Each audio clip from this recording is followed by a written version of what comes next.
నమస్తే అండి.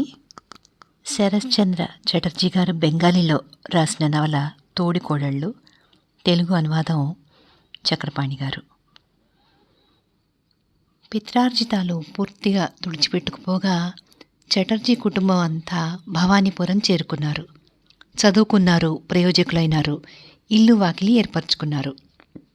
అన్నదమ్ముల్లో పెద్దవాడు గిరీషుడు, పేరు పొందిన ప్లీడరు, శాలీన 15,000 రూపాయల సంపాదన.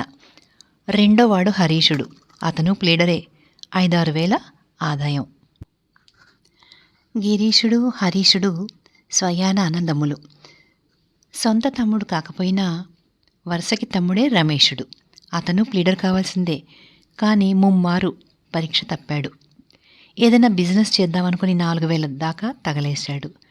ఇంకా చేసేది చేయగలిగేది ఏమీ లేక ఇంటి పట్టున కూర్చుని న్యూస్ పేపర్ చదువుకుంటూ దేశాన్ని ఉద్ధరిస్తున్నాడు. ఇది ఆ అన్నదమ్ముల కథ. ఇక తోడికోడళ్ళ కథ. ఇంటికి అయిన పెద్ద కోడలు సిద్ధేశ్వరి, పూర్వాచార పరాయణురాలు, వట్టి రోగిష్టిది. హరీషుడి భార్య నయనతార, రెండో ఆమె, కొంతకాలం విదేశాల్లో ఉండొచ్చింది. ఆ గాలి బాగా సోకి భలే ఫ్యాషనబుల్గా ఉంటుంది, పిల్లల్ని టిప్ టాప్గా ఉంచుతుంది. రమేషుడి భార్య శైలజ, వరుసకి చిన్న కోడలే అయినా ఇంటి వ్యవహారాలన్నీ ఆమె చేతి మీదుగానే నడుస్తుంటాయి. ఇనప్పెట్ట తాళం చెవులు ఉండేది కూడా ఆమె దగ్గరే. శైలజను గురించి మరో మాట కూడా చెప్పుకోవాలి.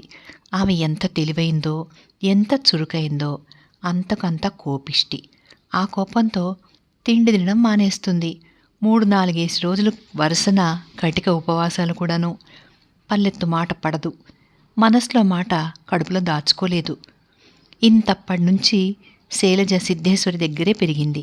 అందుకనే పెద్ద కోడలికి శైలజ అంటే వల్ల మాలిన అభిమానం, అంతకుమించి వాత్సల్యం.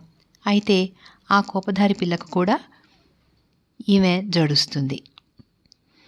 అసలే చలికాలం, దానికి తోడు మలేరియా.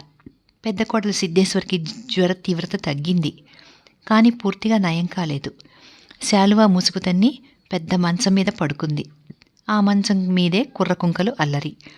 కింద దీపం దగ్గర భూగోళం పుస్తకం ముందేసుకుని తమ్ముళ్ళు చేసే అల్లరి చూస్తున్నాడు కన్నయ్య.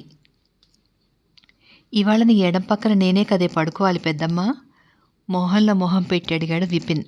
నీది కాదురా, నాది ఇవాళ వంతు, మధ్యలోనే కయ్యానికి దిగాడు కన్నయ్య. నువ్వు నిన్న పడుకున్నావుగా. నిన్న పడుకున్నానా, నువ్వు చూసావా? పోనీలే, ఇవాళ కుడిపక్కని పడుకుంటా, పెద్దమ్మ కుడిపక్క ఇవాళ నాది అని కన్నయ్య అనే లోపలే శాలువా ఒకటి చివరి నుంచి ఓ చిన్నారి మొహం యువతలకి చూసింది. వాడు పటలుడు. అప్పటిదాకా పెద్దమ్మని పొదుకుని పడుకున్న పటలుడికి తన చోటు తనకు దక్కదేమో అని కంగారు పుట్టింది. ఇప్పటిదాకా మరి నే మాట్లాడకుండా అల్లరి చేయకుండా బుద్ధిగా పడుకున్నాగా అన్నాడు. ఒరే పటల్, నేను పెద్దన్నయ్యని, జాగ్రత్త, అమ్మతో చెప్పేస్తానంతే అన్నాడు. పాటలుడికి మరేం ఉపాయం తోచలేదు. పెద్దమ్మను గట్టిగా కావిలించుకుని గునుస్తూ, చూడవే పెద్దమ్మ, నేనెంతసేపటి నుంచి ఇక్కడ పడుకున్నానో, చూడవే వీడు అంటూ ఏడుపు లంకించుకున్నాడు. కన్నయ్య కళ్ళరి చేసి, రై పటేల్ అని గట్టిగా అరిచి వెంటనే పిల్లిలాయిపోయాడు. ఎందుకని? అదుగో బయట వసారాల నుంచి శైలజ పిన్ని గొంతు వినిపిస్తోంది. ఎవర్రోయ్, ఏమిటా గోల? పెద్దమ్మ దగ్గర ఎవరా గోల చేసేది? అంతే, ఎక్కడి దొంగలు అక్కడే గప్చిప్. అంతవరకు ఆనందమఠం చదువుతున్న హరిచరణుడు క్లాస్ పుస్తకం కేసి దీక్షగా చూస్తున్నాడు. కనాయి భూగోళం తీసి అనంత జలరాశి అనంత జలరాశి అని చదువుతూ నటన చేస్తున్నాడు. పాల గ్లాస్ పట్టుకుని శైలజ ఆ గదిలో కాలు పెట్టింది. కనాయి నోటెంబడి వచ్చే అనంత జలరాశి తప్ప అంతా నిశ్శబ్దమే ఆ గదిలో. ఆనందమఠంలో భవానందుడు, జీవానందుడు మా పిన్ని చేతి దెబ్బలు రుచి చూశారా లేదా అని ఆలోచించుకుంటున్నాడు హరిచరణుడు. ఒరే అనంత జలరాశి, ఇప్పటిదాకా ఏమిట్రా జరిగింది కథ? బిక్క చచ్చిపోయాడు కన్నయ్య. నే కాదమ్మా, మరే విపిన్, పటల్. ప్రస్తుతం వాడికి ఇద్దరే శత్రువులు, విపిన్, పటల్. వాళ్ల పేరే అప్పచెప్పాడు పిన్నికి. ఏరి కనిపించనే, పారిపోయారా? ఎక్కడైనా నక్కారా? కన్నయ్యకి కాస్త హుషారొచ్చింది. పారిపోలే, అదిగో ఆ దుప్పటి కింద అని వేలితో చూపించాడు. ఆ కుర్ర వెధవ నటన చూస్తుంటే శైలజకు నవ్వాగలేదు. కాల్చుకు తినేస్తున్నారు అక్కయ్య వెధవలు. 4 వాయించకపోతే పోయింది, నువ్వు కాస్త బెదిరించినైనా బెదిరించకపోతే ఎలా? ఎవర్రా, ఇంకా అల్లరి మిగిలిపోయిందా? కదలరే, పోండి అవతలికి. అప్పటిదాకా మాట్లాడకుండా ఊరుకున్న సిద్ధేశ్వరి కలగజేసుకుంది. వాళ్ళ కర్మాన వాళ్ళు ఆడుకుంటుంటే నిన్నెందుకు కాల్చుకు తింటారే అమ్మాయి? ఉండని వాళ్ళని. నీతో తీసుకెళ్ళవెందుకు? నా ఎదుట మాత్రం పిల్లల్ని కొట్టకు, తెలిసిందా? కుర్ర కుంకలు ఎలా భయపడుతున్నారో. ముందు నువ్వు ఇక్కడి నుంచి వెళ్ళవే. నేను మాత్రం ఉత్తపుణ్యానికి వాళ్ళని కొడతాను అక్కయ్య. ఎలా అయినా నీకు చెయ్యి దూర్సు ఎక్కువే సుమా శైల. నిన్ను చూడగానే వెధవల మొహాలు ఎలా వేలాడేసుకుంటున్నారో చూడు. వాళ్ళ తర్వాత వస్తారు కానీ నువ్వు వెళ్ళు. వాళ్ళ సంగతి నువ్వు పట్టించుకోకు. రాత్రికి రాత్రి పగలికి పగలు ఇలా వేధించుకు తింటుంటే నీకింక విశ్రాంతి ఉంటుందో? పటలు బుద్ధిగా ఉన్నాడు, అందుకని వాడే పెద్దమ్మ దగ్గర పడుకోవాలి. తక్కిన బలగమంతా నడవండి అవతలికి, తీర్పు చెప్పింది శైలజ. అక్కయ్య, నువ్వు ముందులే, లేచి పాలు దాగు అన్నట్టు, ఒరే హరి, 7:30కి మందిచ్చావా అమ్మకి? హరికి నోట మాట రాలేదు. అప్పటిదాకా తోటలు దొడ్లు తిరిగి తిరిగి వచ్చిన ఆ వెధవాయికి అమ్మ మందు మాటే గుర్తులేదు, మరచిపోయాడు. ఇప్పుడు పిన్నికి సంజాయిషి ఏం చెప్తాడు? వాడి అదృష్టం బాగుండి సిద్ధేశ్వరి కలగజేసుకుంది. ఈ మందులు గిందులు నేనేం తాగలేనే శైలా. నిన్నేం అడగలేదు, నువ్వు ఊరుకో అక్కయ్య. ఏమిరా మాట్లాడవే? నిన్నే అడిగేది, అమ్మకు మందిచ్చావా లేదా? భయపడుతూనే అన్నాడు. అమ్మ తాగనంటుందిగా. మాట మారుస్తావే? నువ్వు ఇచ్చావా లేదా చెప్పు. సిద్ధేశ్వరి లేచి కూర్చుంది. అమ్మా శైలా, ఇంత రాత్రివేళ ఏమిటే ఈ హంగామా? ఒరే హరి, ఏది నాయనా మందు తీసుకురా తొందరగా. హరికి కాస్త ధైర్యం వచ్చింది. మంచానికి అటువైపుగా వెళ్ళాడు. మంతు సీసా గ్లాసు తీసుకొచ్చాడు. సీసా మూత తీయబోతూ పిన్నివైపు చూశాడు. అలాగే నట్రా మందివ్వటం. మంచినీళ్ళు నోట్లో వేసుకునేందుకు అక్కర్లేదా? ఓరి నీ పొగరు పొడి చెయ్యా. పిన్ని గొంతు విని మళ్ళీ గతుక్కుమన్నాడు. ఎక్కడా ఏం లేదు పిన్ని నోట్లో వేసుకునేందుకు. ఏ, ఎక్కడి నుంచైనా ఊడిపడుతుందా? రోజు ఎలా తెస్తున్నావు? హరికి కాలు చెయ్యి ఆడలేదు. సిద్ధేశ్వరికి కోపం వచ్చింది. మగబిడ్డడు, ఎక్కడే ఉన్నాయో వాడికేం తెలుస్తుంది చెప్పు శైలా. ఇవన్నీ మగవాళ్ళు చేసే పనులా? ఏమిటో నీ కోపం అంతా మగపిల్లల మీదనే. ఏ, నీలకు చెప్పకూడదు?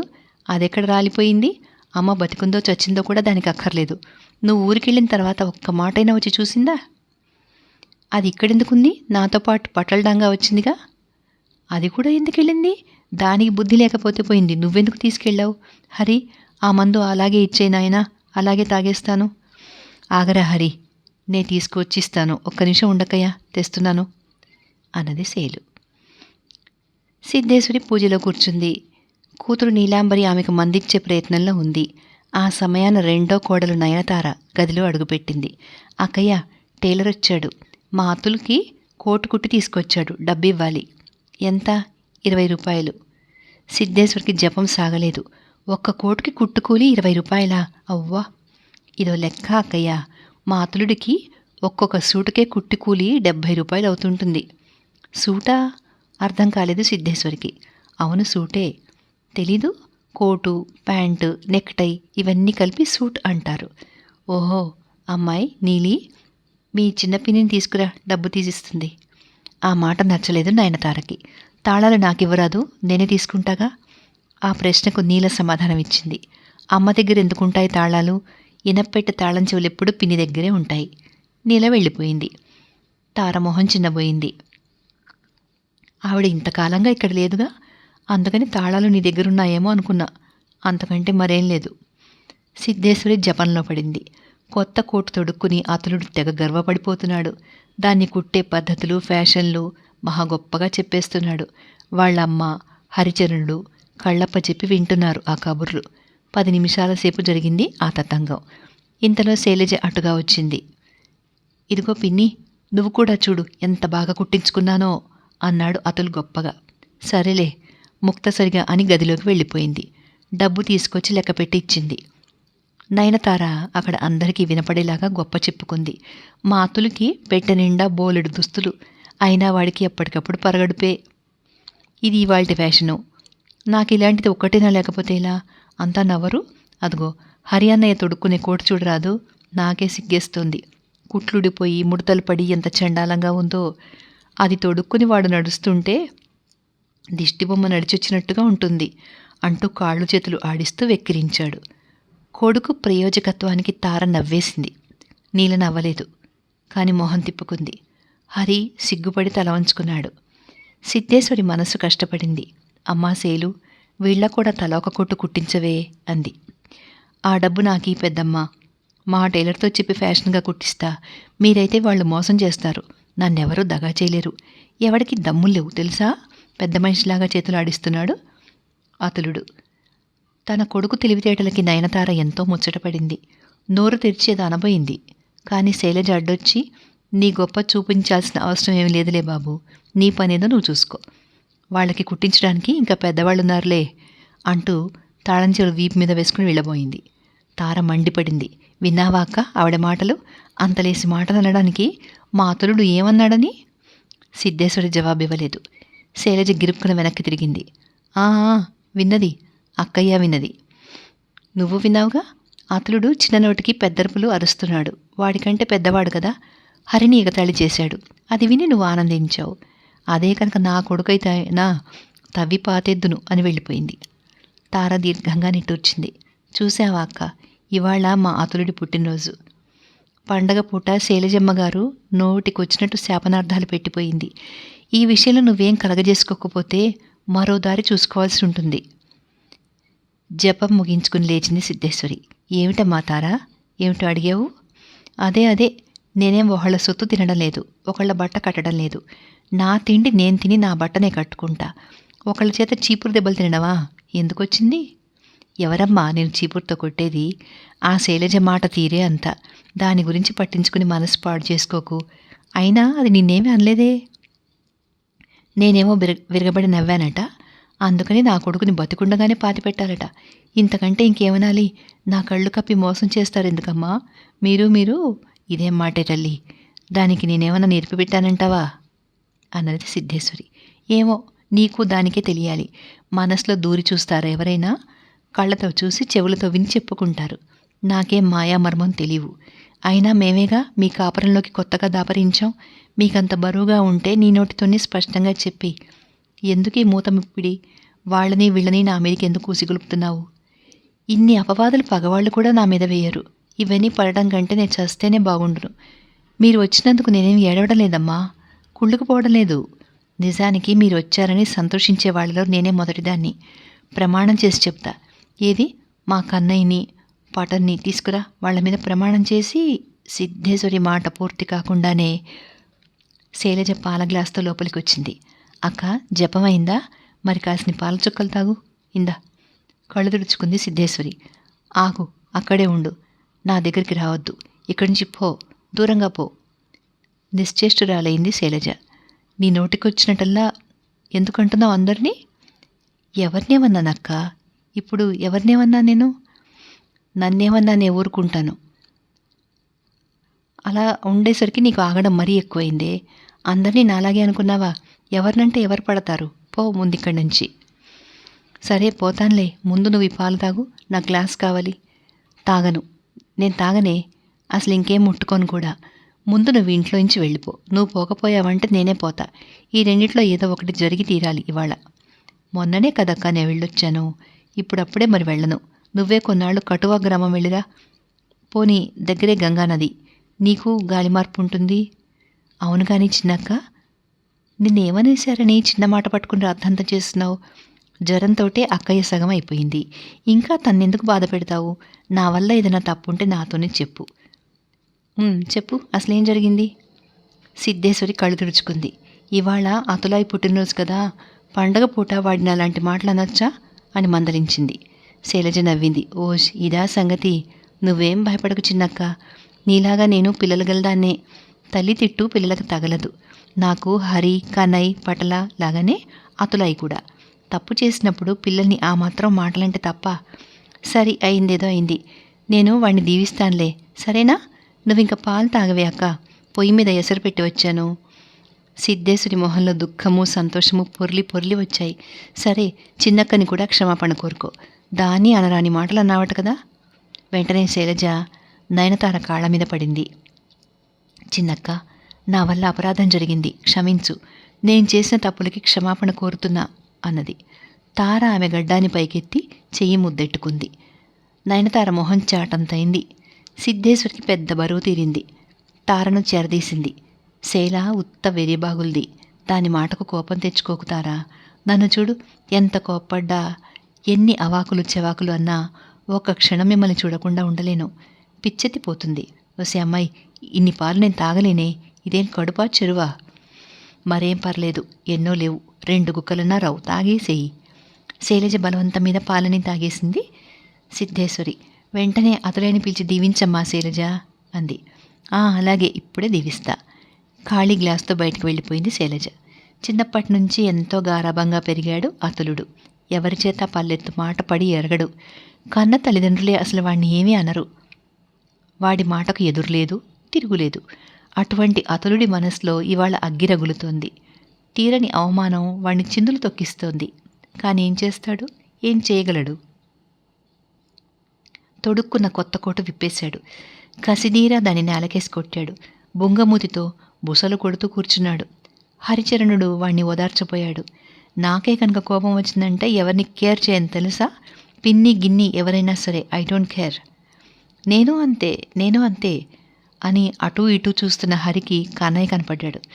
ఒరేయ్ హరన్నయ్య, అతులన్నయ్య, మీ ఇద్దరిని అమ్మ పిలుస్తుంది, తొందరగా రమ్మంది దర్జాగా ఆర్డర్ ఇచ్చాడు కన్నయ్య.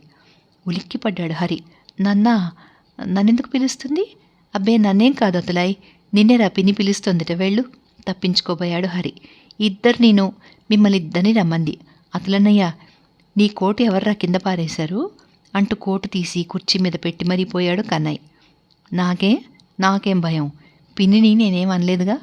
నువ్వే అన్నావు పిన్నిని కేర్ చేయనని. అనకే నువ్వు అన్నావుగా అంటూ అతడు గర్వంగా లోపలికెళ్ళాడు. హరికి మరే ఉపాయమో దొరకలేదు. అసలే బితుకుమంటూ ఉన్నాడు. దానికి తోడు అతులాయి పిన్నితో ఏం చెప్తాడో. యువతల గ్లాసు ఒకటి ఉంటే దాన్ని ఇంట్లో పెట్టడానికి వెళ్ళినట్టుగా వెళ్ళాడు. పిన్ని వంటింట్లోనే ఉంది. అతులాయి ఛాతీ విరుచుకు నిలబడ్డాడు గుమ్మంలో దర్జాగా. అక్కడి నుంచి పిన్ని మొహం కొంచెం కనపడుతుంది. వంట పనిలో పడి పిన్ని వాడికేసి చూడను కూడా చూడలేదు. పిన్ని మొహం అమ్మ మొహంలాగా, పెద్దమ్మ మొహంలాగా లేదు. ఎదుటిపడి మాట్లాడడానికి అతులాయికి ధైర్యం లేదు. ముందుకు విరుచుకున్న ఛాతీ ముడుచుకుపోయింది. నోట మాట రాలే. ఏదో పని మీద నీల అటుగా వచ్చింది. జోడు తొడుక్కుని వంటగుమ్మంలో అతులాయి, జోడు తీసేయ్ అని సైగ చేసి చెప్పింది. కాని వీడిటు చూస్తేగా. శైలజ మొహం పైకెత్తింది. అతులాయి వాత్సల్యంతో చిరునవ్వు నవ్వింది. వచ్చావురా అతులాయి, రారా. ఉండు, లోపలికి రాకు, అక్కడే చెప్పులతోటే రావడం. గుమ్మం దిగు ముందు. గుమ్మం అవతలి నుంచున్నానుగా. మంచడాలో మేం చెప్పులతోటే వెళ్తాం వంటింట్లోకి. వెళితే ఏం తప్పా? తప్పే, ముందవతలికి పో. ఇంతలో హరిచరణుడి పెద్దన్న మణీంద్రుడు అటుగా వస్తూ, ఏం జరిగింది పిన్నిగారు అని అడిగాడు. శైలజ మాట్లాడలేదు.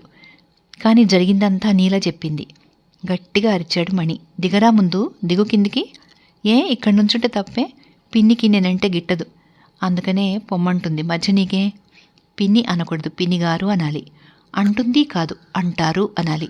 మర్యాద తెలీదురా దరిద్రగొట్టు అంటూ అతలుడి మెడ మీద ఒక్క గుద్దు గుద్దాడు మణి. మణీంద్రుడు మెడిసిన్ చదువుతున్నాడు. కసరత్తు చేస్తూ ఉంటాడు. ఇంట్లో పిల్లలందరిలోకి పెద్దవాడు. తక్కిన తమ్ముళ్ళెవరూ మణి దగ్గర పెడసరంగా ఉండరు. ఎవరైనా తనని ఎదిరించి అమర్యాదగా ఉంటే తను ఊరుకోడు. మణి చేతి దెబ్బతిన అతులాయికి కళ్ళు చీకట్లు కమ్మాయి. నుంచున్న పాటనే చతికిలబడ్డాడు. నిజానికి మణి కావాలని కొట్టలే అంత దెబ్బ. అయితేనే గట్టి దెబ్బే తగిలింది. అతులాయికి చెయ్యి ఆసరా ఇచ్చి నిలబెట్టాడు. అతులాయి మొహం కోపంతో ఎర్రబడింది. గట్టిగా అరుస్తూ మణిని గిల్లి రక్కి బండబూతులు తిట్టాడు. ఆ తిట్లతో మణిని, తక్కిన పెద్ద చిన్న అందరినీ చుట్టబెట్టాడు. మణికి ఒళ్ళు మండింది. అతుల్ని మెడపెట్టి మెట్ల మీద పడేసి ఫుట్బాల్ తన్నినట్టు ఒక్క తాపు తన్నాడు. అది చూసి కన్నయ్, విపిన్, పటల్ గోలగోల చేసేశారు. జపంలో ఉన్న సిద్ధేశ్వరి జపం వదిలేసి వచ్చేసింది. ఉప్పుడు పిండి పలహారం చేస్తున్న నయనతార ఎంగిలి చేత్తోటే పరిగెత్తుకొచ్చేసింది. కొడుకు మీద పడి తార ఒకటే ఏడుపు. ఎక్కడో ఉన్న మగవాళ్ళు కూడా లోపలికి వచ్చారు. ఈ హంగామా చూసి మణిని వీధిలోకి పొమ్మంది శైల. అతులాయి తండ్రి హరీషుడు ఏం జరిగింది అని అడిగాడు. మరేను పిన్నే పెద్దనయ్యతో నన్ను కొట్టమని చెప్పింది అన్నాడు అతులాయి. ఏమమ్మా, నా కొడుకుని ఖూనీ చేయమన్నావుట? ఏ, ఎందుకనే? హరీషుడు వంటింటి వైపు తిరిగి గర్జించాడు. శైల ఏం మాట్లాడలేదు. కానీ పిన్ని తరఫున నీల జవాబిచ్చింది. అతులాయ్ అన్నయ్య చెప్పిన మాట వినలేదు. బండబూతులు కూడా తిట్టాడు. కొడుకును వెనకేసుకొచ్చింది తార. ఆవిడగారు మావాడిని చావగొట్టిస్తూ ఉంటే తిట్టాడు. అంతేగాని మావాడు అలాంటివాడేం కాదు. హరీషుడు అందుకున్నాడు. వాణ్ణి కొట్టించడానికి ఈవిడెవరు అంట. కనుక్కో నీలా. వాడు చెప్పిన మాట వినకపోతే మాతో చెప్పాలి గాని ఎవళ్ల మటుకు వాళ్ళు చేసుకుంటే వాడేమైపోవాలి? అతలుణ్ణి దండించడానికి ఆవిడెవరు? ఇంకా సిద్ధేశ్వరికి కలగజేసుకోక తప్పలేదు. పిల్ల అజమాయిషికి ఆడవాళ్ళం మేము ఉన్నాంగా మరిది. మగవాడివి నీకెందుకు గొడవ? ఇలాంటి విషయాల్లో మగవాళ్ళు కలగజేసుకోవటం ఏమంత బాగలేదు. ఎవరైనా వింటే అవ్వ నవ్విపోరు. ముందు నువ్వు అవతలికెళ్ళు నాయనా అంది. అన్నీ మీరు చూసుకునేలాగైతే ఇలాంటి చిత్రవదలు ఎందుకు జరుగుతాయిలేండి అంటూ హరీషుడు అక్కడి నుంచి కదలబోయాడు. తారా అంది. అయితే పెద్ద కోడలు చేసే అధికారం ఆ ముచ్చటేదో చూసి మరీ వెళ్ళండి. మాట్లాడకుండా వెళ్ళిపోయాడు హరీషుడు. 5-6 రోజులు గడిచిపోయాయి. ఏదో ప్రయాణం ఉన్నట్టుందైన తార సామాను సర్దుతుంది. ఏమిటమ్మా తారా ఇదంతా అని అడిగింది సిద్ధేశ్వరి. చూస్తున్నావుగా. ఎక్కడికి ప్రయాణం? నాకేం తెలుసు? ఆయన ఇల్లు చూడ్డానికని వెళ్ళారు. వచ్చాక కానీ తెలీదు. ఈ సంగతి మీ బావగారికి తెలుసా? ఆయనకు తెలిస్తే మాత్రం ఏం చేస్తారులేండి. తెలియవలసిన వారికి మొదటి నుంచి తెలుసుగా. ఇదిగో చూడమ్మా తారా, మీ బావగారి గౌరవ మర్యాదలు మీకు తెలియలేండి. ఎవరినైనా పరాయి వాళ్ళని అడగండి చెప్తారు. జన్మజన్మలు తపస్సు చేసినా మనకి ఇలాంటి నీడ దొరకదు. ఆలోచించు. మాకు మాత్రం తెలియదనుకున్నావా అక్క? నేను మీ మరిదిగారు ఈ మాటే అనుకుంటుంటాం. ఒక బావగారే కాదు, నీలాంటి అక్క మాత్రం ఎంత పుణ్యం చేసుకుంటే దొరుకుతుంది. నీ ఇల్లు ఊడుస్తూ నౌకర్లుగానైనా ఉంటాం. కానీ ఈ ఇంట్లో ఒక్క గడియ ఉండలేం. ఈ ఇల్లు నాది కాదమ్మా, మీదే. మీరిక్కడి నుంచి వెళ్ళడానికి వీల్లేదు. ఎప్పటికైనా దేవుడు మేలు చేస్తే వచ్చి నీ దగ్గరే ఉంటానక్కయ్య. ఇప్పుడు మాత్రం ఒక్క క్షణం ఉండను. నా బిడ్డ అతులుడు అందరికీ అసహ్యమైపోయాడు. అనుమతించు, కుర్రవాణ్ణి తీసుకుని ఎక్కడికైనా పోతాం. ఏం మాటలే ఇవి తారా? ఏదో ఒకరోజు కాస్త గొడవ జరిగిందని అదే పట్టు కూర్చుంటారే. అతులాయి నీకే గాని మాకెవరికి పిల్లాడు కాదా ఏమిటి? నాకు ఆ గొడవలేం గుర్తులేదు. ఎప్పటికప్పుడే పరగడుపు వెర్రి మొదల ఆ కాసేపు నెత్తి నోరు కొట్టుకుంటా కానీ తర్వాత అంతా మర్చిపోతాను. ఎవరేమన్నది జ్ఞాపకం ఉండదు. నా మీద కోపం తెచ్చుకోక అక్క. ఉన్నమాట అంటున్నా. నువ్వెన్నన్నా అను పడతా. కానీ ఆ చిన్న కోడలుందే, అది సామాన్యమైన ఆడది కాదు. అదే ఇంట్లో అందరికీ నేర్పి పెట్టింది. అతలుడితో ఎవ్వరూ మాట్లాడడం లేదు. వెర్రిపిల్లాడు బిక్క మొహం వేసుకుని ఏం తోచగా తిరుగుతున్నాడు. ఆహా, ఇంకేం లాభం లేదక్క. ఈ ఇంట్లో మరి లాభం లేదు. బెంగతో ఇలా తిరుగుతూ ఉంటే నా కొడుకు మంచాన పడతాడు. ఎక్కడికైనా పోతాం. పోతే ఆవిడ కళ్ళు చల్లగా ఉంటాయి, మాకు ప్రాణం సుఖంగా ఉంటుంది అంటూ నయనతార అటుగా వస్తున్న అతులాయిని చూసి కళ్ళనీళ్ళెట్టుకుంది. సిద్ధేశ్వరి గొంతు పూడుకుపోయింది. ఇంట్లో ఎవరు దుఃఖపడుతున్నా చూడలేదావిడ. తార కన్నీళ్లు తుడిచింది. దీర్ఘంగా ఒకసారి నిట్టూర్చింది. అయితే ఎవరూ వాడితో మాట్లాడడం లేదా? అడిగి చూడక్క. హరిచరణుని పిలిచి అడిగింది సిద్ధేశ్వరి. వాడు తడుముకోకుండా జవాబు చెప్పాడు. ఆ వెధవాయితో ఎవరు మాట్లాడతారమ్మా? పెద్దన్నయ్యని చిన్నపిన్నిని నోటికొచ్చినట్టు తిట్టాడు. కాసేపు ఆలోచనలో పడింది సిద్ధేశ్వరి. అయిందేదో అయింది. ఇప్పుడు అవన్నీ ఎందుకు గాని? ఒరే హరి, వాణ్ణి కూడా తీసుకెళ్ళి ఎంచక్కగా ఆడుకోండిరా. వాడితో మాట్లాడే వాళ్ళకేం తక్కువమ్మా. వీధి చివరికి బొమ్మను జట్కా వాళ్ళు కావాల్సినంతమంది స్నేహితులు వాడికి. నయనతారకు ఒళ్ళు మండింది. అవునరా, తీసికట్టుగా మాట్లాడక ఇంకేం చేస్తావు? అందరికీ లోకవైపోయాంరా. మేము జట్కా వాళ్ళతోనే సమానంరా. తప్పుకోవమ్మా అక్క, మమ్మల్ని విరగడైపోని. అందరెదుట అతుల్ చెవులు రెండు పట్టుకుని ముక్కు నేలకేసి రాసుకోవాలి. అలా చేస్తేనే వాడితో మేము మాట్లాడతాం, లేకపోతే ఎవ్వళ్ళం వాడితో మాట్లాడేది లేదు అని హరి స్పష్టంగా చెప్పాడు. సిద్ధేశ్వరి ఆలోచనలో పడింది. తార ఇలా అంది. అయితే చిన్న కోడలు పిల్లల్ని పిలిచి చెప్తే సరిపోతుంది. మరి పోట్లాట ఉండదుగా అక్క. ఈ పిల్లలు పెద్దవాళ్ళయ్యాక నిన్ను పోషిస్తారో లేదో కానీ ఇప్పటి నుంచి నీ పిల్లలు పరాయి వాళ్ళైపోతున్నారు. నా అతులుడి సంగతి అలా కాదు. నా కోసం ప్రాణాలైనా వదులుతాడు. వాడిని ఈ విధంగా వాళ్ళలా సమాధానం చెప్పమను. ఒక్కనాటికి చెప్పడు. వీళ్ళని ఇలా మితిమీరనీయడం మంచిది కాదక్కా. అలాగే ఉంది. ఈ ఇంట్లో మణి మొదలుకొని పటలుడి దాకా అంతా శైలజ అధీనంలో ఉన్నారన్నమాట. ఆవిడ ఏం చెప్తే అది జరుగుతుందన్నమాట. నా మాటకు విలువలేదుగా. వసే నీలా, మీ పిన్నిని ఒకసారి ఇలా రమ్మను. గదిలోకి వచ్చిన శైలజ విస్తుపోయింది. ఏమీ ఎరగని దానిలా అడిగింది సిద్ధేశ్వరి. సామానంతా సర్దుకున్నారు. వీళ్ళెక్కడికన్నా వెళ్ళిపోతారా? ఏ, ఎందుకు వెళ్ళిపోతారు అంది శైలజ. శైలు, నీకెన్ని గుండెలున్నాయే? అతలుడితో ఎవరిని మాట్లాడొద్దని ఆడొద్దని ఆంక్ష పెట్టావట కదా. వాడికి పాపం ఏం తోస్తుందే? వీళ్ళని ఇంట్లో ఉండనివా ఏమిటి? మేం పోతేనే చిన్న కొడుకు ప్రాణం హాయిగా ఉంటుంది మాట అందించింది తార. తార మాట వినిపించుకోకుండా సిద్ధేశ్వరికి సమాధానం చెప్పింది శైల. వాణ్ణి ఎవరూ బాగు చేయలేరు, అంతగా చెడిపోయాడు. అలాంటి వాడితో ఎవరినీ మాట్లాడనివ్వను. నిజమే అక్క. కోపంతో తార బుస్సుమంది. చీరి దరిద్రపు గొట్టు, నా ఎదురుగుండానే నా బిడ్డను అంతంత మాటలు అంటావే? నీ నోరు పడిపోను, నువ్వు విరగడైపోను. అక్క, నీ గదిలోకి రావడం నాకు అసలు ఇష్టం లేదు. గత్యంతరం లేక వస్తున్నాను. కానీ ఒక్క మాట మాత్రం నీకు చెప్పాలి. నీ కొడుకుని నువ్వు చేతులారా పాడు చేసుకున్నావు అని తార మొహం మీదే అనేసి గిరుక్కున తిరిగి వెళ్ళిపోయింది శైలు. సిద్ధేశ్వరికి నోట మాట రాలేదు. తార వగల ఏడుపులు ఏడుస్తోంది. మాతో చుట్టరికం మర్చిపో అక్క, పోతాన్లే, మేం పోతాన్లే. ఆయన బావగారు ఒక తల్లి బిడ్డలు, ఒక కడుపున పుట్టారు. ఆ పాశంతో మమ్మల్ని కడుపులో పెట్టుకుందాం అనుకున్నావు, కానీ ఏం లాభం? చిన్న కోడలికి మేము చేదైపోయాం. సిద్ధేశ్వరి బాగా ఆలోచించి అడిగింది. అతలుడు చేసిన తప్పేనా? మరి వాడు ఎందుకు చెప్పిన మాట వినకూడదు? వాడు చేసింది మంచి పని నేనన్నానా ఏమిటక్కయ్యా? మంచి చెడ్డ తెలిస్తే వాడు అలా తిడతాడా? సరే, వాడి తరపున నేను ఇప్పుడు మీ అందరి కాళ్ళ మీద పడతాను, సరేనా అంటూ సాష్టాంగ నమస్కారం చేసి, మీరంతా వాడిని క్షమించండి అక్క, వాడిని చూస్తే నా గుండె చెరువైపోతుంది అంది కన్నీళ్లతో. సిద్ధేశ్వరి ఆమెను చేరదీసి కన్నీళ్లు తుడిచింది. శైలజను ఒప్పిద్దామని ఎంతగానో ప్రయత్నించింది పెద్ద కోడలు, కానీ ఫలించలేదు. ఆమెకు చిరాకెత్తి, శైలు, నీ మనసులో మాట ఏదో ఒకటి బయటికి కక్కరాదు. వాళ్ళు వెళ్ళిపోవాలనే నీ ఉద్దేశమా? నిన్ను గురించి ఒక తల్లి బిడ్డల్ని వేరు చేస్తావా? ఎవరైనా వింటే నా మొహం మీద ఉమ్మేస్తారు. నీకు ఇక్కడ సరిపడకపోతే సరిపడే చోటికి పోయి ఉండు. నేను ఈ గొడవలు పడలేను తల్లి. ఇహ చుట్టరికమా? తార తర్వాతే నువ్వు అని బెదిరించింది.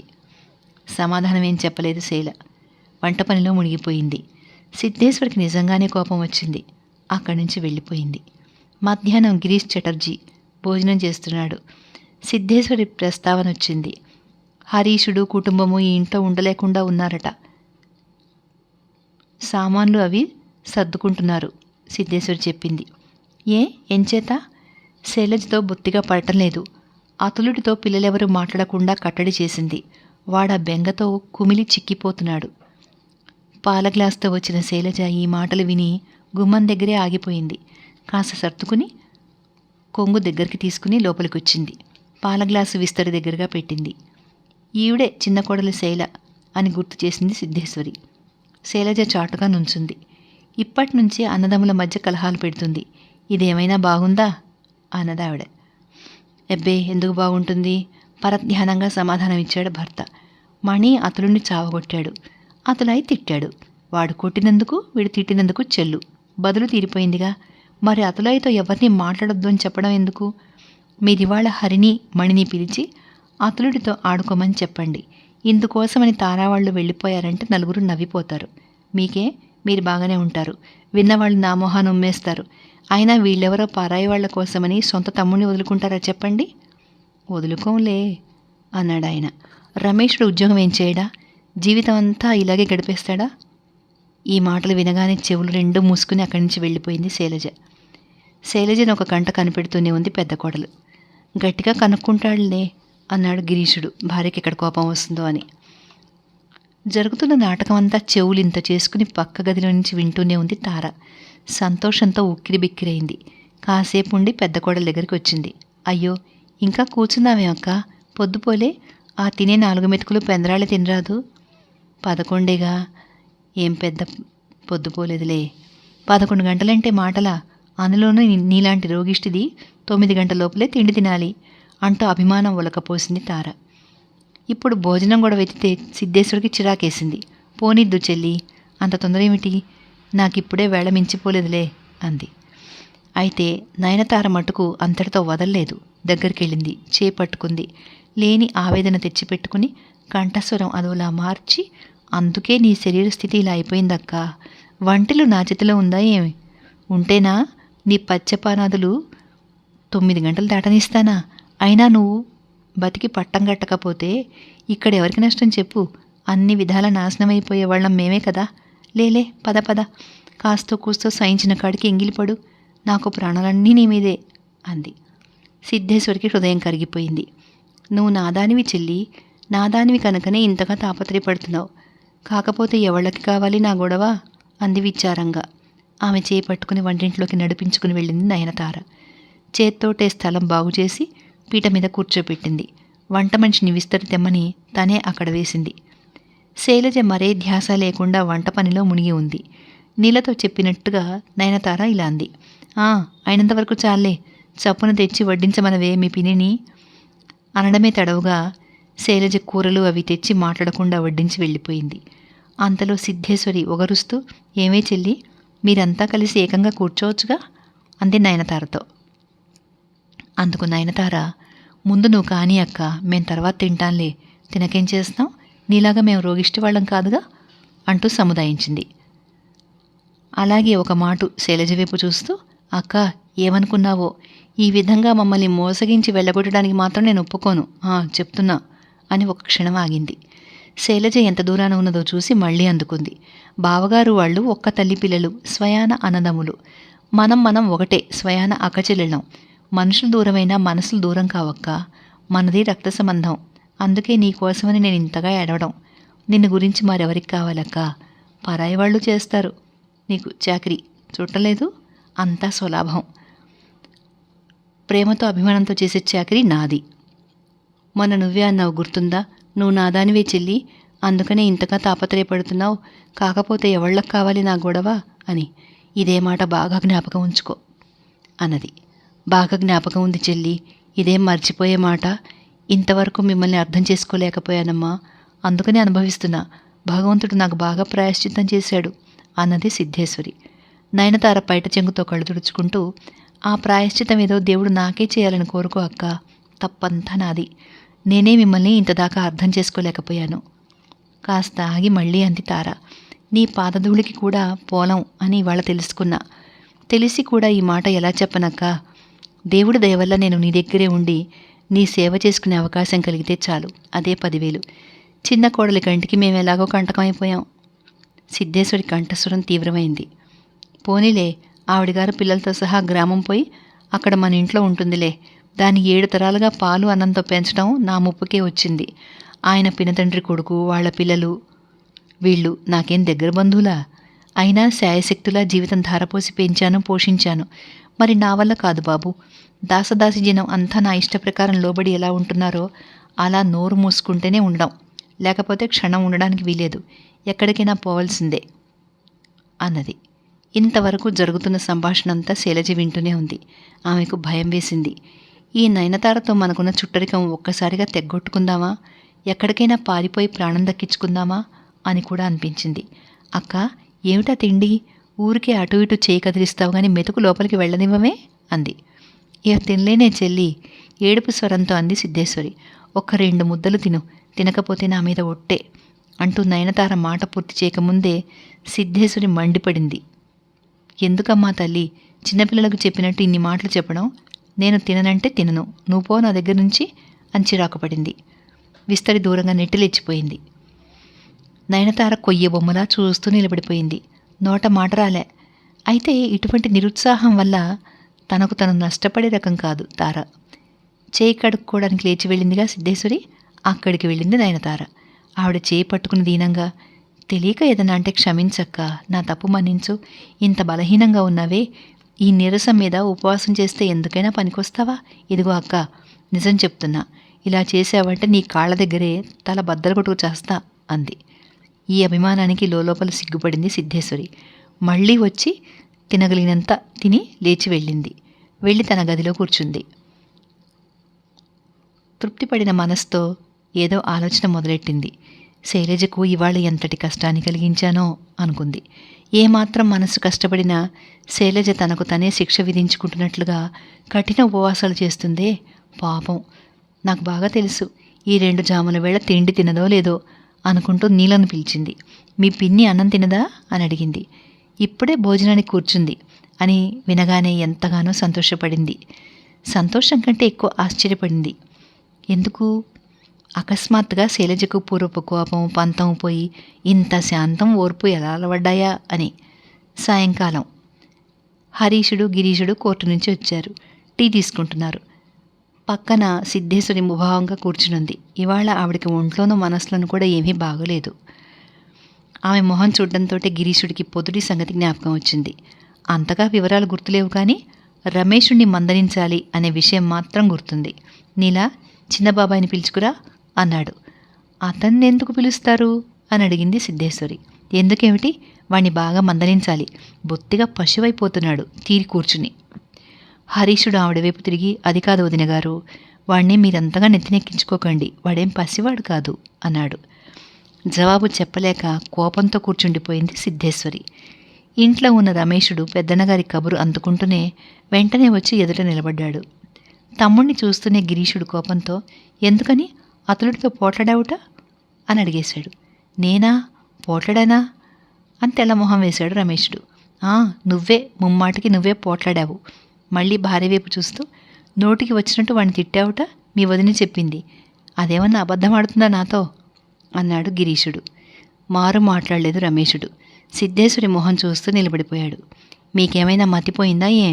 చిన్నమరిది అతలుని తిట్టాడు అని ఎప్పుడన్నాను నేను మీతో అని గట్టిగా అడిగింది సిద్ధేశ్వరి. కాదు కాదు, చిన్న కోడలు అని తప్పు సవరించాడు హరీషుడు. చిన్న కోడలైతేనే ఎందుకు తిట్టాలి చెప్పు అన్నాడు గిరీషుడు. ఆ మాట కూడా ఒప్పుకోలేదు సిద్ధేశ్వరి. అది మటుకు అతలాయని ఎందుకు తిడుతుంది, అదేం తిట్టలే, తిట్టింది అనుకో నేను మందలిస్తాగా, చిన్నమరిదిని మీరెందుకు ఇలా అడగడం అంది. దానికి గిరీషుడు కల్పించుకున్నాడు. సరే ఏదో జరిగింది, అది అలా ఉండని, గడ్డి వ్యాపారం చేసి నా 4,000 మట్టిలో కలిపావే దరిద్రపు వెధవా, ఆ బాగ్ బజార్ ఖానుల్ని చూడు, అదే వ్యాపారం చేసి ఎలా కుబేర్లో అన్నారు. గడ్డి వ్యాపారంలోనా అంటూ హరీషుడు ఆశ్చర్యపడ్డాడు. కాదు, ఏదో ఒకటి క్రోటన్స్ వ్యాపారం అని బదులు చెప్పాడు రమేషుడు. కోపం వచ్చింది గిరీష్కి. వాళ్ళు నా క్లయింట్లు, నాకన్నా బాగా తెలుసా నీకు? ఓడల్లో ఇంగ్లాండ్కు రవాణా చేసి గడ్డి వర్తకంలోనే వాళ్ళు కోటీశ్వరులైనారు. నిశ్శబ్దంగా ఉండిపోయారు హరీషుడు రమేషుడు. వాళ్ళ వైపు చూస్తూ గిరీష్ ఇలా అన్నాడు. సరేనయ్యా, నువ్వు చెప్పినట్టు క్రోటన్స్ వ్యాపారమే అనుకుందాం.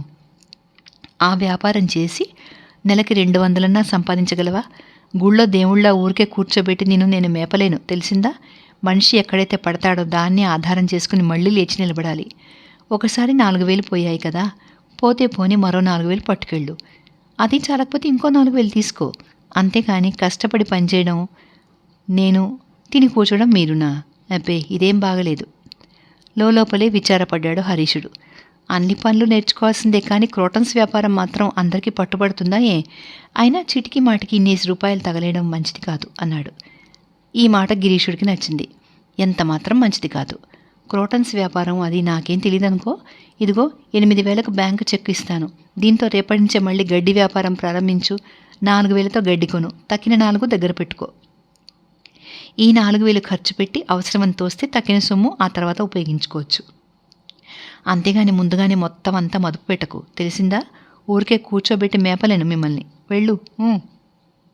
మాట్లాడకుండా వెళ్ళిపోయాడు రమేషుడు. ఆ 8,000 గంగార్పణమే అని నా ఉద్దేశం, మీరేమంటారు వదినా అని అడిగాడు హరీషుడు తల అడ్డంగా ఆడిస్తూ. సిద్ధేశ్వరి మౌనంగా ఊరుకుంది, జవాబివ్వలేదు. అది చూసి హరీషుడు అన్నగారితో, నిజంగా వాడికి సొమ్ము ఇచ్చేస్తారా అని ప్రశ్నించాడు. నిజంగా ఏమిటి అన్నాడు గిరీషుడు. ఇంత క్రితమే కదా కరుకుల్లా 4,000 తగలేశాడు, ఇప్పుడు మళ్ళీ 8,000 ఇస్తారా గంగలో పోయడానికి? ఇలా జరుగుతుందని కల్లోను కూడా అనుకోలేదు నేను అన్నాడు హరీషుడు. అందుకు గిరీషుడు, నువ్వు చెప్పరాదు ఏం చేయాలో అన్నాడు. రమేషుడికి వ్యాపారం ఏం తెలుసు అన్నయ్య, 8,000 కాదు 8 లక్షలు ఇచ్చినా తిరిగి తేగలడా? 8 పైసలైనా తిరిగి తేలేడు. కావాలంటే పందెం కడతా. బాగా చెప్పావు, వాడికి డబ్బు ఇవ్వడం గంగలో పోయడమే, అసలు వాడో మనిషా అని అంటూ గిరీషుడు అంగీకరించాడు. హరీషుడు ఉత్సాహంతో సలహా చెప్పాడు. వాణ్ణి ఏదైనా ఉద్యోగంలో పెట్టి పని చేసుకోమంటే నయం, అందులో అయితే మెరుగవుతాడు. ఎవడైనా సరే శక్తి సామర్థ్యాలను బట్టి పనిపాట్లు చేసుకోవాలి, లేకపోతే పొట్ట గడవదు కదా. మరో చిన్న సంగతి, పిల్లల ప్రైవేటు కని మాస్టర్కి ఎలాగో నెలకు 50 ఇస్తున్నామా, ఆ పని వీడే చేస్తే ఖర్చు తగ్గుతుంది, కుటుంబానికి సాయపడినట్టు అవుతుంది. ఏమండి వదిన గారు, మీరేమంటారు? వదిన గారు జవాబిచ్చే లోపలే గిరీషుడు సంతోషంతో ఇలా అనేశాడు. బాగా చెప్పావురా హరి, ఆనాడు శ్రీరాముడు వారధి కట్టింది ఉడత సాయంతోనే కదా. మళ్ళీ భార్య వైపు తిరిగి, చూసావా మన హరి ఎంత బాగా చెప్పాడో. చిన్నప్పటి నుంచి చూస్తున్నాగా, డబ్బు విషయంలో వీడికి అఖండమైన తెలివితేటలున్నాయిలే. వీడి ముందు జాగ్రత్త, వీడి ఆలోచన మరెవరికి వస్తాయి. ఇంకా నయం, హరి ఈ మాట చెప్పకపోతే నిష్కారణంగా నేను 8,000 పాడు చేసి ఉందును. చూడు, రేపటి నుంచి రమేషుణ్ణి పిల్లలకు పాఠాలు చెప్పమను. న్యూస్ పేపర్లు చదువుతూ కూర్చుంటే ఏమొస్తుంది, కానీ కలిసి రాదు కదా అన్నాడు. అయితే అతనికి డబ్బులివ్వరా అని అడిగింది సిద్ధేశ్వరి. ససేమిరా ఇవ్వను. ఏమిటి నీ ఉద్దేశం? మళ్ళీ వాడికి డబ్బు ఇవ్వమనే? మీరే అన్నారు కదా ఆ మాట ఇందాక. అనేసరికల్లా ఇచ్చేయాలా ఏమిటి వదినా? అన్నయ్యకి నేను స్వయాన తమ్ముణ్ణి, నా మాట కూడా కాస్త తీసుకోవాలి. ఇలా వాడు డబ్బు తగలేయడం నాకెంత మాత్రం ఇష్టం లేదు అన్నాడు హరీషుడు. ఓహో, ఇదా మరిది నీ అసలు ఉద్దేశం అంటూ కోపంగా వెళ్ళిపోయింది సిద్ధేశ్వరి. తూలుతూ పోయి సిద్ధేశ్వరి దబక్కున వసారాల్లో కూలబడింది. దీర్ఘంగా నిట్టూర్చింది. క్షీణించిన కంఠస్వరంతో, బహుశా ఎదుటనున్న గోడతో కాబోలు అలా వలపోసుకుంటోంది. నా అన్నవాళ్ళు నాకెవ్వరూ లేరు, నయనతార ఒక్కతి తప్ప. అదే కనుక లేకపోతే ఏనాడో నేను మంచాన్ని పట్టి చద్దును. ఇంత చాకరీ నాకెవరు చేస్తారు? ఎవరికి పట్టింది? తల్లి తోడు కూడా చేయరు. వంట పనిలో మునిగి శైలజ వంటింట్లోనే ఉంది. ఈ మాటలన్నీ చెవులారా విన్నది. చాలా రోజులైంది పెద్ద కోడలి గదిలోకి వెళ్ళడమే లేదు. ఆవిడతో మాట్లాడడం కూడా మానుకుంది. ఇప్పుడు ఈ మాటలకు అసలు జవాబే ఇవ్వలేదు. ఇంకా వాగుతూనే ఉంది సిద్ధేశ్వరి. పరాయి వాళ్ళకి పెట్టడం అంటే ఏమిటో అనుకున్నా, ఇప్పుడు తెలిసింది. ఆ పెట్టుపోతులు పాపం కొని తెచ్చుకోవడమే అన్నమాట. అవేం లెక్కకు రావు కదా, అంతా బూడిదలో పోసినట్టే. మన సొమ్ము తిన్నవాళ్ళు ఆపదలు ఆదుకుంటారు అన్న నమ్మకం ఏమిటి? పోతే మా నయనతార అలా కాదు. నోటంట మాట రావడమే తడవు అందిపుచ్చుకుంటుంది. నేనంటే ఎంత భక్తి, ఎంత జాలి. నేను 4 అడుగులు వేసేసరికే దాని గుండె దడదడా కొట్టుకుంటుంది. దాని మనస్సు వెన్న. ఇంత మంచి మనిషిని చెప్పుడు మాటలు విని ఏమో అనుకున్నా నిన్నాళ్ళు. వంటింట్లో శైలజ చేతి గాజుల గలగల, గరిటెల చప్పుడు అన్నీ సిద్ధేశ్వరికి స్పష్టంగా వినిపిస్తున్నాయి. ఇంత దగ్గరే ఉంది కదా, తన మీద వచ్చిన ఇన్ని నేరాలకు గురించి ఇప్పటిదాకా తన గురించి నేను వాగుతుంటే బెల్లం కొట్టిన రాయిలా ఊరుకుందే గాని ఒకదానికి జవాబు చెప్పదే. ఈ వాలకం చూసి సిద్ధేశ్వరికి పరమాశయం వేసింది. నెమ్మదిగా ఉన్న స్వరం ఒక్క మాటగా రెచ్చిపోయి ఇలా అంది. మా అమ్మ దగ్గర నుంచి వచ్చిన ఉత్తరం ఎవరైనా చదివితే విందామనుకున్నా. ఆ మాత్రం అదృష్టానికి నోచుకోలేదు కదా. ఈ పాటిదానికి నేను అందరినీ ఊరికే ఎందుకు మేపాలి? వంటింట్లో చిన్న పిన్నికి సాయం చేస్తున్న నీల అక్కడి నుంచి అడిగింది. ఆ ఉత్తరం 3 సార్లు చదివి వినిపించింది కదమ్మా పెద్ద పిన్ని. ఆ తర్వాత మళ్ళీ ఉత్తరమే రాలేదుగా. నీలా, ప్రతిదానికి నువ్వెందుకే కలగజేసుకుంటావు? ఉత్తరం చదివితే సరిపోయిందనుకున్నావా? దానికి జవాబు రాయాలంటావా వద్దా? ఇంకోళ్ళ చేత రాయించడమా? ఛా, నీ చిన్న పిన్ని చచ్చిపోయిందా ఏ? చిన్నపిల్ల అయినా నీలకు ఉక్రోషం వచ్చింది. పండగ పూట చావమని తిడతావెందుకమ్మా పిన్నిని? ఉత్తరం రాసి పెట్టాలంటే ఇంకెవరు లేరా నీకు అంది. అన్నట్టు ఇవాళ పెద్ద పండగ. ఈ మాట సిద్ధేశ్వరికి జ్ఞాపకమే లేదు. తన తొందరపాటుకి ఒక్క క్షణం నోటంట మాటే లేకపోయింది. తమాయించుకుని ఇలా అంది. నేను నోరెత్తకుండా చేశానే నీలా? దాని దుంపతెగా చావమని అన్నానా? ఎప్పుడన్నానే? చిన్నపిల్ల నా నోరు నొక్కేసింది. శైలజకు స్వయంగా పెళ్లి చేసి ఇంటికి తీసుకొచ్చి పెంచుకున్నాను. అది ఇప్పుడు నా నీడ కూడా తొక్కడం మానేసింది. ఇంత జబ్బు పడ్డా నాకు చావు రాకుండా ఉంది. ఇవాళ నుంచి ఒక్క చుక్కైనా మందు తాగను. ఎంత పడితే అంత ఒట్టు. సిద్ధేశ్వరి కంఠం దుఃఖం చేత పూడుకుపోయింది. కళ్ళు తుడుచుకుంది. లేచి వెళ్ళి తన గదిలో ఒక్క మాటగా పడిపోయింది. ఇదంతా కనిపెట్టి చూస్తోంది నయనతార. పక్క గదిలో కిటికీ దగ్గర నిలబడి చూస్తున్న మనిషి నెమ్మదిగా వచ్చింది. సిద్ధేశ్వరి కాళ్లకు తట్టున కూర్చుంది. ఒక్క ఉత్తరం ముక్క రాయడం కోసం ఆవిడ్ని పొగిడి ఉబ్బేయాలా? ఈ భాగ్యానికని అక్కడి దాకా వెళ్ళావాక నాతో చెప్పకపోయావా? కాస్త 1 కాదు 10 ఉత్తరాలు రాసిపెట్టను అంది. సిద్ధేశ్వరి మాట్లాడలేదు. అటు ఒత్తిగిలి ద్వారం వైపు మొహం పెట్టుకుని పడుకుంది. ఒక్క నిమిషం ఆగి, అయితే అక్క ఇప్పుడే రాయమంటావా ఉత్తరానికి జవాబు అంది నయనతార. ఖచ్చితంగా కఠినంగా అనేసింది సిద్ధేశ్వరి. నన్నట్టే వాగించబోకు. అక్కర్లేదు, వద్దన్నానుగా. నీ చేత కాదు, నాకు తెలుసులే అన్నీ. కోపగించుకోలేదు నయనతార. పని సానుకూలం కావాలంటే కోపం పనికిరాదు. అందుకని మరి మాట్లాడకుండా లేచి వెళ్ళిపోయింది. 2:30 కావస్తోంది. నీలను పిలిచి, సిద్ధేశ్వరి పిన్ని అన్నం తినదా అని అడిగింది. ఎందుకు తినదు? మామూలుగానే తిన్నది. అని ఊకొట్టి ఊరుకుంది సిద్ధేశ్వరి. అమ్మా వెళ్ళొస్తా. ఎక్కడికే? నిలబడిపోయింది నీల మాట్లాడకుండా. కూర్చునే ఉంది సిద్ధేశ్వరి. చెప్పలేని కోపంతో గట్టిగా అరవడం ప్రారంభించింది. ఎక్కడికే వెళతావు? చెప్పవే.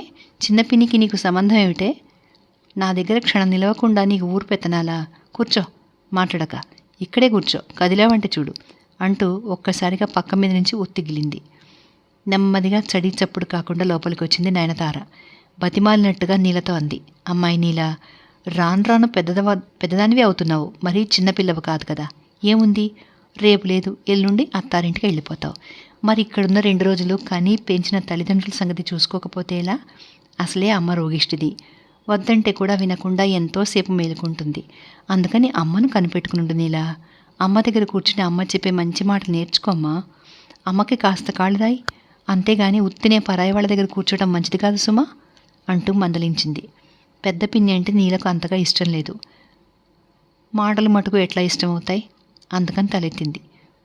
మన ఇంట్లో మసలడం పరాయి వాళ్ళ దగ్గర కూర్చోటమా? ఏ పరాయి వాళ్ళ దగ్గర కూర్చున్నాను పిన్ని? నేను చిన్న పిన్ని దగ్గర కూర్చున్నానేనా నువ్వు ఇలా అంటున్నావు అని మొహం మీదే అనేసింది. నీల మొహంలో కోపం, ఆ పెడసరపు మాటలు చూస్తే నయనతారకు ఆశ్చర్యం వేసింది. నేనెవరిని గురించి అనలేదే నీల. అమ్మ రోగిష్టిది కదా, దగ్గరుండి కనిపెడితే మంచిది అని అన్నాను అంతే అంది కోపంగా. మొహం ఇటు తిప్పకుండానే సిద్ధేశ్వరి అన్నది. ఈవిడగారా నాకు సేవ చేయడం? నేను చేస్తే గాని దాని ప్రాణం హాయిగా ఉండదు. ఆ మాటకు నయనతార, అక్క అంత మాట నాకు. చిన్నపిల్ల, మంచి చెడ్డ దానికేం తెలుస్తుంది? అయినా చిన్న కోడలు పసికోన కాదుగా. అమ్మ దగ్గరికి పోయి ఉండవే కాసేపు అని చెప్పి పంపక్కర్లే. తను రాకపోతే పోయింది, పోనీ పిల్లను కూడా రాకుండా చేస్తుందే అన్నది. వెంటనే దీనికి బదులు చెప్దాం అనుకుంది నీల. కానీ ఇష్టం లేక మొహం మార్చుకుని మాట్లాడకుండా నిలబడిపోయింది. ఇప్పుడు సిద్ధేశ్వరి మొహం ఇటు తిప్పి నయనతారతో అంది. చెల్లి, నీతో చెప్తున్నా, శైలజ మొహం చూడడమే అసలు నాకంత ఇష్టంగా లేదు. నాకది విషమైపోయింది. అదేం మాటక్క, 1000 చెప్పు 1,00,000 చెప్పు, ఎన్ని అనుకున్నా మనందరికంటే చిన్నది కదా. నీ కోపం వస్తే నిలవడానికి నీడ కూడా లేకుండా పోతుంది అన్న సంగతి కాస్త తెలుసుకోవద్దు ఆవిడ? అన్నట్టు జ్ఞాపకం వచ్చింది. ఈ నెలలో ఆయనకి ఆదాయం బాగా వచ్చిందిట. ఇదిగో ఈ 500 నీకు ఇమ్మన్నారక్క, ఇందా తీసుకో అంటూ కొంగుముడి విప్పి 5 నోట్లు పెద్దక్కకి ఇచ్చింది. సిద్ధేశ్వరి మొహం వికసించలేదు. అలాగే చేసాచి ఆ నోట్లు అందుకుంది. నీలా, పోయి మీ చిన్నపిల్లని తీసుకురా, ఈ సొమ్ము పెట్టెలో దాస్తుంది అని చెప్పింది. ఈ మాట చెవిన పడేసరికి నయనతార మొహం మాడిపోయింది. ఇప్పుడిచ్చిన సొమ్ముతో తనకెన్నెన్ని లాభాలు కలగబోతాయో అని మనసులో ఊహించుకుందామే. ఆ తీయని ఆలోచనలన్నీ ఒక్క మాటుగా తుడిచిపెట్టుకుపోయాయి. పోనీ సిద్ధేశ్వరి సంతోషించిందా అంటే అటువంటి చిహ్నాలేవీ ఆమె మొహంలో కనిపించలేదు. పైగా ఈ సొమ్ము దాచడానికని చిన్న కోడల్ని పిలవమంటుంది. అంటే ఇప్పటికీ తాళం చెవులు శైలజ దగ్గరే ఉన్నాయన్నమాట. అసలు సంగతి ఏమిటంటే నయనతార ఈ సొమ్ము ఇవ్వడంలో ఒక రహస్యం ఉంది. ఇది ఇవ్వడం హరీషుడికి అసలు ఇష్టమే లేదు. అయినా కుటుంబంలో ఒక నాటకం ఆడాలి అనే పన్నుగడతో నయనతారే భర్తను రాచి రంపాన పెట్టి చివరికి ఎలాగైతేనే రాబట్టింది. కానీ ఇప్పటి సిద్ధేశ్వరి మాటల్ని బట్టి చూస్తే అయ్యో, ఇన్ని రూపాయలు గంగలో పోసామే అని విచారించాల్సిన పరిస్థితి ఏర్పడింది. పరిస్థితికి తట్టుకోలేక తల పగలగొట్టుకు చద్దామా అని కూడా అనిపించింది నయనతారకు. 6 రోజుల తర్వాత శైలజ ఇప్పుడే వచ్చి పెద్దక్కకు ముఖం చూపింది. పిలిచావా అక్క? ఆ 2 మాటలే చాలు. సిద్ధేశ్వరి చెవులకు అమృతప్రాయం. ఆవిడ సంతోషం పట్టలేకపోయింది. ఉబ్బిపోయింది. అవునమ్మా చెల్లి, పిలిచా. నీలా చెప్పిందా? పిన్నిని పిలవే, రూపాయలు తీసి ఇనపెట్లో దాస్తుంది అని చెప్పేదాంతో. ఇదిగో పట్టుకుపోయి దాచు అంటూ శైలజ చేతికి నోట్లు అందించింది. అయితే అవి ఎలా వచ్చాయో ఆ వివరాలన్నీ చెప్పగలిగే స్థితిలో లేదు సిద్ధేశ్వరి. శైలజ చెంగు నుంచి తాళం చెవులు తీసుకుని నెమ్మదిగా నోట్లు పెట్టెలో దాచింది. ఆ పని నయనతార కంటికి కంటగింపుగా తోచింది. అయినా మనసులో బాధ బయటికి తెలియకుండా చిరునవ్వు తెచ్చిపెట్టుకుని ఇలా అంది. అందుకనే కదూ అక్క, నిన్న మీ మరిది నాతో అన్నారు, మేమేం సవతి బిడ్డలం కాదు, స్వయాన అన్నదమ్ములం. ఆయన సొమ్ము తినక మరెవరి సొమ్ము తింటాను నేను అని. ఈ విధంగా నెల నెల అన్నయ్యకు 500-600 సాయం చేయగలిగితే ఎంత బాగుంటుందో అన్నారు. అవునా కాదా నువ్వే చెప్పక్క. గంభీరమైన నవ్వు మొహంతో సిద్ధేశ్వరి మాట్లాడకుండా శైలజ వైపు చూస్తోంది. ఆ గంభీరతకు కారణం ఏమై ఉంటుందా అని నయనతార గ్రహించలేదు. ఇంకా ఇలా అంది. ఉడత సాయంతోటే కదా రాముడు వారధి కట్టింది. సామాన్యంగా వదినగారు నోరు తెరిచి ఎవ్వరినీ ఏమీ అడగరు. ఇలా అని మనం మాట్లాడక ఊరుకుంటామా? శక్తి కొద్దీ సాయం చేయాలి గాని అన్నారాయన. మీరైతే మటుకు హరి కోసం మణి కోసం కొంచెం కొంచెంగానైనా కూడబెట్టాలా వద్దా? అంతా మాకే పెట్టేస్తే ఎలా? ఏమమ్మా అక్క, నేను చెప్పింది బాగుందా అంది. బానే ఉంది అంది సిద్ధేశ్వరి. శైలజ పెట్టె తాళం వేసింది. రింగు నుంచి తాళం చెవి తీసింది. సిద్ధేశ్వరి పక్క మీద పెట్టి మాట్లాడకుండా పోయింది. సిద్ధేశ్వరికి కోపం ఆగలేదు. కానీ సంభాళించుకుని తీవ్రంగా అంది, ఏమిటిది చెల్లి? వెనక్కి తిరిగింది శైలజ. ఎన్నాళ్ళ నుంచో అనుకుంటున్నానక్క, తాళం చెవులు ఇంకా నా దగ్గర ఉండడం మంచిది కాదని. మనిషిని లేమి ఎంత పనైనా చేయిస్తుంది. ఇప్పుడు నేను అన్ని విధాలా లేమిలో ఉన్నాను. అటువంటప్పుడు బుద్ధి వక్రించడానికి ఎంతోసేపు పట్టదుగా. ఏమంటావు చిన్నక్క అంది. నాకేం తెలుస్తుందమ్మా, నీ విషయంలో నేనేమీ కలగజేసుకోను. మధ్య నన్ను కూడా కలుపుతావెందుకు అనవసరంగా అంది నయనతార. మరైతే శైలజ, ఇప్పటిదాకా బుద్ధి ఎందుకు వక్రించలేదే? తెలియకడుగుతాను, కాస్త చెప్పమ్మా అని అడిగింది సిద్ధేశ్వరి. అందుకు శైలజ, ఇప్పటిదాకా గొడవలేవి జరగలేదుగా, అందుకని వక్రించలే. అదిగాక ఒక మాట చెప్తానక్క, మీ సొమ్ముతో మమ్మల్ని ఉత్తపుణ్యానికి మేపుతున్నారు. అందుకు గాను మా వల్ల మీకేదైనా డబ్బు సాయం ఉందా? చాకరీ అయినా చేస్తున్నావా? ఏదీ లేదు. ఎల్లకాలం ఇలా ఉండడం బాగుంటుందా అంది. సిద్ధేశ్వరికి రోషం వచ్చేసింది. మొహం ఎర్రబడ్డది. అప్పా, ఇంత దొడ్డ బుద్ధి ఎప్పటినుంచే నీకు? ఇన్నాళ్ళు ఎక్కడికి పోయాయి అంట ఈ మంచి చెడ్డ అంది. కాస్తైనా చెల్లించలేదు శైలజ. అక్క, ఊరికే ఎందుకు కోపం తెచ్చుకుంటావు? ఆరోగ్యం చెడిపోదు. మేమంటే మీకు సరిపడలే, మాకు అలాగే ఉందిలే అంది. ఉక్రోషంతో సిద్ధేశ్వరి నోట మాట రాలేదు. ఆవిడ తరఫున నయనతార, అవును కానీ పెద్దక్కకు సరిపడడం లేదంటే సరే ఒప్పుకున్నా, మరి మీకెందుకు సరిపట్టలేదమ్మా ఆవిడంటే అని అడిగింది. జవాబు చెప్పకుండానే శైలజ పోబోతోంది. గట్టిగా అరుస్తూ అంది సిద్ధేశ్వరి, మీ మొహం మండ, ఎప్పుడు విరగడైపోతావు ఇక్కడి నుంచి? నీ తల పగలగొడతా చూసుకో. పండంటి ఇంట్లో లేనిపోని తలంపులన్నీ తెచ్చావు, చిచురగిల్చావు. మనిషిలో కొవ్వు చేరితేనే ఇలా మిడిసి పడతారు అని ఊరికే అన్నదా నయనతార? చెప్పు, ఎంత సొమ్ము కాజేశావో లెక్క చెప్పి అప్పుడు పో, లేకపోతే ఊరుకోను. వెనక్కి తిరిగింది శైలజ. కళ్ళెమ్మటి నిప్పు కణాలు కురుస్తున్నాయి. మొహం తిప్పేసుకుంది. మాట్లాడలేదు. గిరుక్కున వెనక్కి తిరిగి వెళ్ళిపోయింది. విరిగిపోయిన కొమ్మలాగా సిద్ధేశ్వరి మంచం మీద పడి వెక్కి వెక్కి ఏడుస్తుంది. ఇంతప్పటి నుంచి పెంచాను, పెద్దదాన్ని చేశాను. అటువంటి చెల్లి నన్ను ఇంతగా అవమానించిపోయింది. రాని ఆయన గారిని నట్టింట దాన్ని జీవసమాధి చేయించకపోతే నా పేరు సిద్ధేశ్వరే కాదు అంది పట్టరాని ఆవేశంతోనూ ఆవేదనతోనూ. సిద్ధేశ్వరి స్వభావం చాలా చిత్రమైంది. ఆమెలో పెద్ద లోపం ఏమిటంటే నమ్మిక అనేది ఆమెలో స్థిరంగా ఉండదు. క్షణక్షణానికి అలా చలిస్తూనే ఉంటుంది. ఇవాళ ఆవిడకున్న దృఢ విశ్వాసం రేపటి రోజున మరొక చిన్న చిలిపి కారణంతో ఎగిరి చక్కగా పోవచ్చు. మొదటి నుంచి శైలజ పైన ఆమెకి ఎంతో విశ్వాసం. కాకపోతే నయనతార చెప్పిన మాటలు ఎప్పుడు వినదో ఆ క్షణంలో ఒక అనుమాన రోగం ప్రవేశించింది. శైలజ సొమ్ము కాజేసిందేమో అని. అది ఎంతవరకు పోయిందంటే ఆమెకు ఈ సొమ్ము ఎక్కడి నుంచి వచ్చి ఉంటుందా అని. అందుకు ఆధారం ఏమిటి అనే వైనం. పోనీ కనుక్కుందామంటే మనస్కరించట్లేదు. ఇంతకు భర్తతోనూ పిల్లలతోనూ పట్నం పోయి వేరే ఎక్కడో కాపురం పెట్టగల సాహసం శైలజకు లేదు అన్న సంగతి ఆమెకు తెలుసు. రాత్రి కళ్ళజోడు పెట్టుకున్న గిరీషుడు గదిలో గ్యాస్ లైట్ ముందు కూర్చుని దావా కాగితాలు చూసుకుంటున్నాడు. సిద్ధేశ్వరి వచ్చింది. వస్తూనే ఉద్యోగం గొడవ ఎత్తింది. ఎందుకు వచ్చిందండి ఈ కష్టమంతా చెప్పండి? పందుల మందని మేపటానికైనా ఈ ఉద్యోగం? పరధ్యానంగా ఉన్న గిరీషుడి చెవులకు 2 ముక్కలు మాత్రమే వినిపించాయి. తిండి పెట్టడం, పోషించడం. మొహం పైకెత్తాడు. అబ్బే, ఇంకేమంత ఆలస్యం లేదు. ఈ కాస్త రాసేసి భోజనానికి లేస్తా, నువ్వెళ్ళు అన్నాడు. సిద్ధేశ్వరికి కోపం వచ్చింది. నా తలకాయలా ఉంది. భోజనం మాట ఎవరన్నారు ఇప్పుడు మీతో?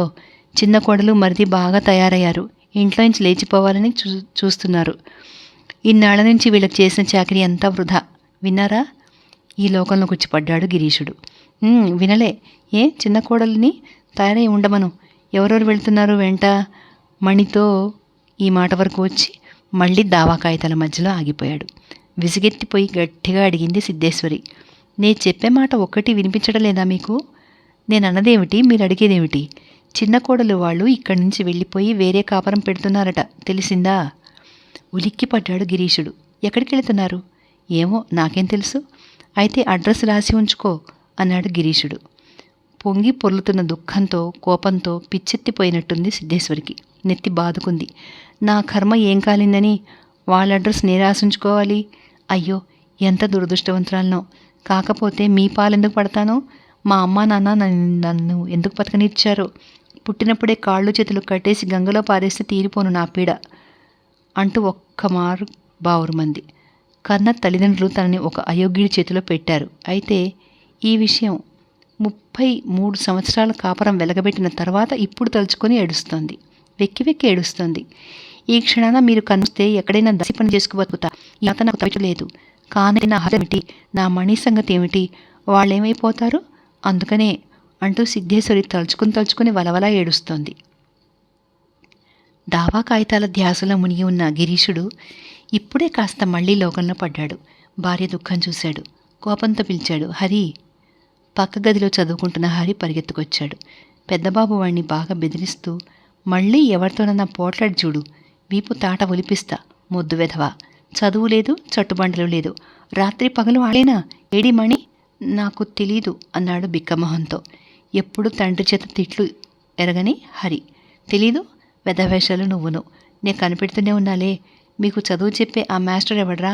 ఇలా రమ్మను బెదురుతూ అన్నాడు హరి. స్కూల్లో 3వ క్లాస్ మాస్టరే మాకు పొద్దున ప్రైవేట్ చెప్పేది, ధీరేన్ బాబు. పొద్దుట మాత్రమేనా? రాత్రిపూట ఎందుకు చెప్పడు? ఇలాంటి మాస్టర్లు వద్దే వద్దు. రేపటి నుంచి కొత్త మాస్టర్ వస్తారు. జాగ్రత్తగా చదువుకోపో గాడిద. అమ్మవైపు దిగులుగా చూస్తూ వెళ్ళిపోయాడు హరి. భార్యతో గిరీషుడు ఇలా అన్నాడు. చూసావా ఇప్పటి అయ్యవార్ల సంగతి? ఊరికే రూపాయలు గుంజుకోవడం, అక్షరం ముక్క చెప్పకపోవటం. రేపే ఈ ధీరేన్ బాబుని మాన్పించి కొత్త మాస్టర్ని కుదర్చమని చెప్పు రమేషుడితో. ఓహో, నా కంట్లో కారం కొట్టి తప్పించుకుందామని కాబోలు ఆ మాస్టర్ ఉద్దేశం. మాట్లాడలేదు సిద్ధేశ్వరి. భర్త కేసి కొరకొర చూస్తూ మౌనంగా వెళ్ళిపోయింది. తనేదో గొప్ప పని నెరవేర్చినట్లుగా సంతోషపడిపోయి గిరీషబాబు మళ్ళీ తన దావా కాగితాల్లో ఐక్యమైపోయాడు. ఈ లోకంలో డబ్బు లేకపోతే గుడ్డి గవ్వక కొరగాము. అంత అవసరమైన వస్తువు అది. ఈ మాత్రం సిద్ధేశ్వరికి తెలియకపోలేదు. అయితే ఇంతకాలంగా ఆవిడకు ఆ ధ్యాసే లేకపోయింది. కానీ నయనతార స్పర్శ వల్ల లోభం అనే అంటువ్యాధి ఒకటి ఆమెలో ఇప్పుడే ప్రారంభమైంది. ఇవాళ రోజున భోజనాలు అవగానే శైలజ ఇక్కడి నుంచి వెళ్ళిపోతుంది. ఈ సంగతి తలుచుకుంటే సరి. సిద్ధేశ్వరికి దుఃఖ ప్రవాహం ఆగడం లేదు. బలవంతాన ఆ దుఃఖాన్ని ఆపుకొని రోగం వంకతో మంచం మీద పడుకుంది. అంతలోనే నయనతార వచ్చి ఆవిడ పక్కన కూర్చుంది. ఒంటి మీద చెయ్యేసి చూస్తే జ్వరం తగిలినట్టుగా ఉంది. డాక్టర్ని పిలుచుకురానా అక్క అని అడిగింది. వద్దు అంది సిద్ధేశ్వరి మొహం అటువైపు తిప్పుకొని. కోప కారణం గ్రహించింది నయనతార. అసలు మనుషులు డబ్బు ఎలా పోగు చేస్తారా అనేదే అస్తమానం నాకు ఆలోచన అక్క. మన వీధిలో యదునాథ్ బాబు, గోపాల్ బాబు, రూపనారాయణ బాబు వీళ్ళందరూ బ్యాంకులో ఒక్కొక్కరు 1,00,000కు తక్కువ కాకుండా నిలవేసుకుంటున్నారు.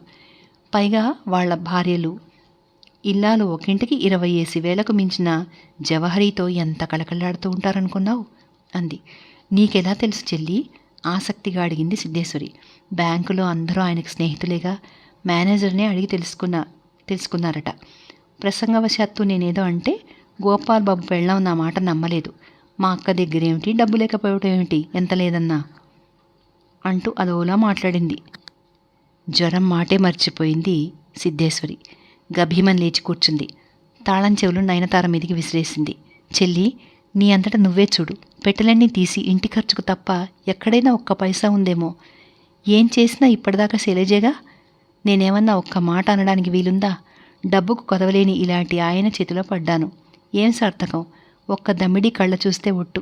ఇప్పుడు జరిగే పని కూడా దానికి తగ్గట్టుగానే ఉంది. ఆవిడ అస్తమానం తీసుకుపోతుందిగా. నేనేం చేయగలను? నా చేతిలోనే అధికారం ఉంటేనా ఇంత సర్వనాశనం కానిస్తానా? నువ్వే చెప్పు చెల్లి అంది. నిజమే అక్క అంటూ సమర్థించింది నయనతార. ఇంతవరకు శైలజను తన చేతులతో పెంచి పెద్దదాన్ని చేసింది సిద్ధేశ్వరి. ఇంటి పెత్తనం ఇచ్చి శైలజను ఇంటికే పెద్దను చేసింది. అయితే ఇప్పుడు ఆ విషయం అంతా మర్చిపోయింది. శైలజకు ప్రతికూలంగా సిద్ధేశ్వరి మనసు కఠోరమైపోయింది. అందుకనే ఇలా అంది నయనతారతో. చెల్లి, సంపాదించేది ఒక్క మనిషి. ఈ ఇంటి బరువంతా మొయ్యాలి. ఆయన గారిని మాత్రం ఏమనగలని చెప్పు? నా మటుకు నాకు తెలీదా అక్క? ఈ కళ్ళతో చూస్తూనే ఉన్నానుగా అంటూ సముదాయించింది నయనతార. కాసేపు ఊరుకుని మళ్ళీ అందుకుంది. మా ఊళ్ళో నందలాల్ అని ఒక గుమాస్తా ఉన్నాడు. తమ్ముడికి చదువు చెప్పించడం, సంబంధం చూసి పెళ్లి చేయడం, దానాదీనా సంపాదనంతా ఖర్చై గుడ్డిగవ కూడా మిగలకుండా పోయింది.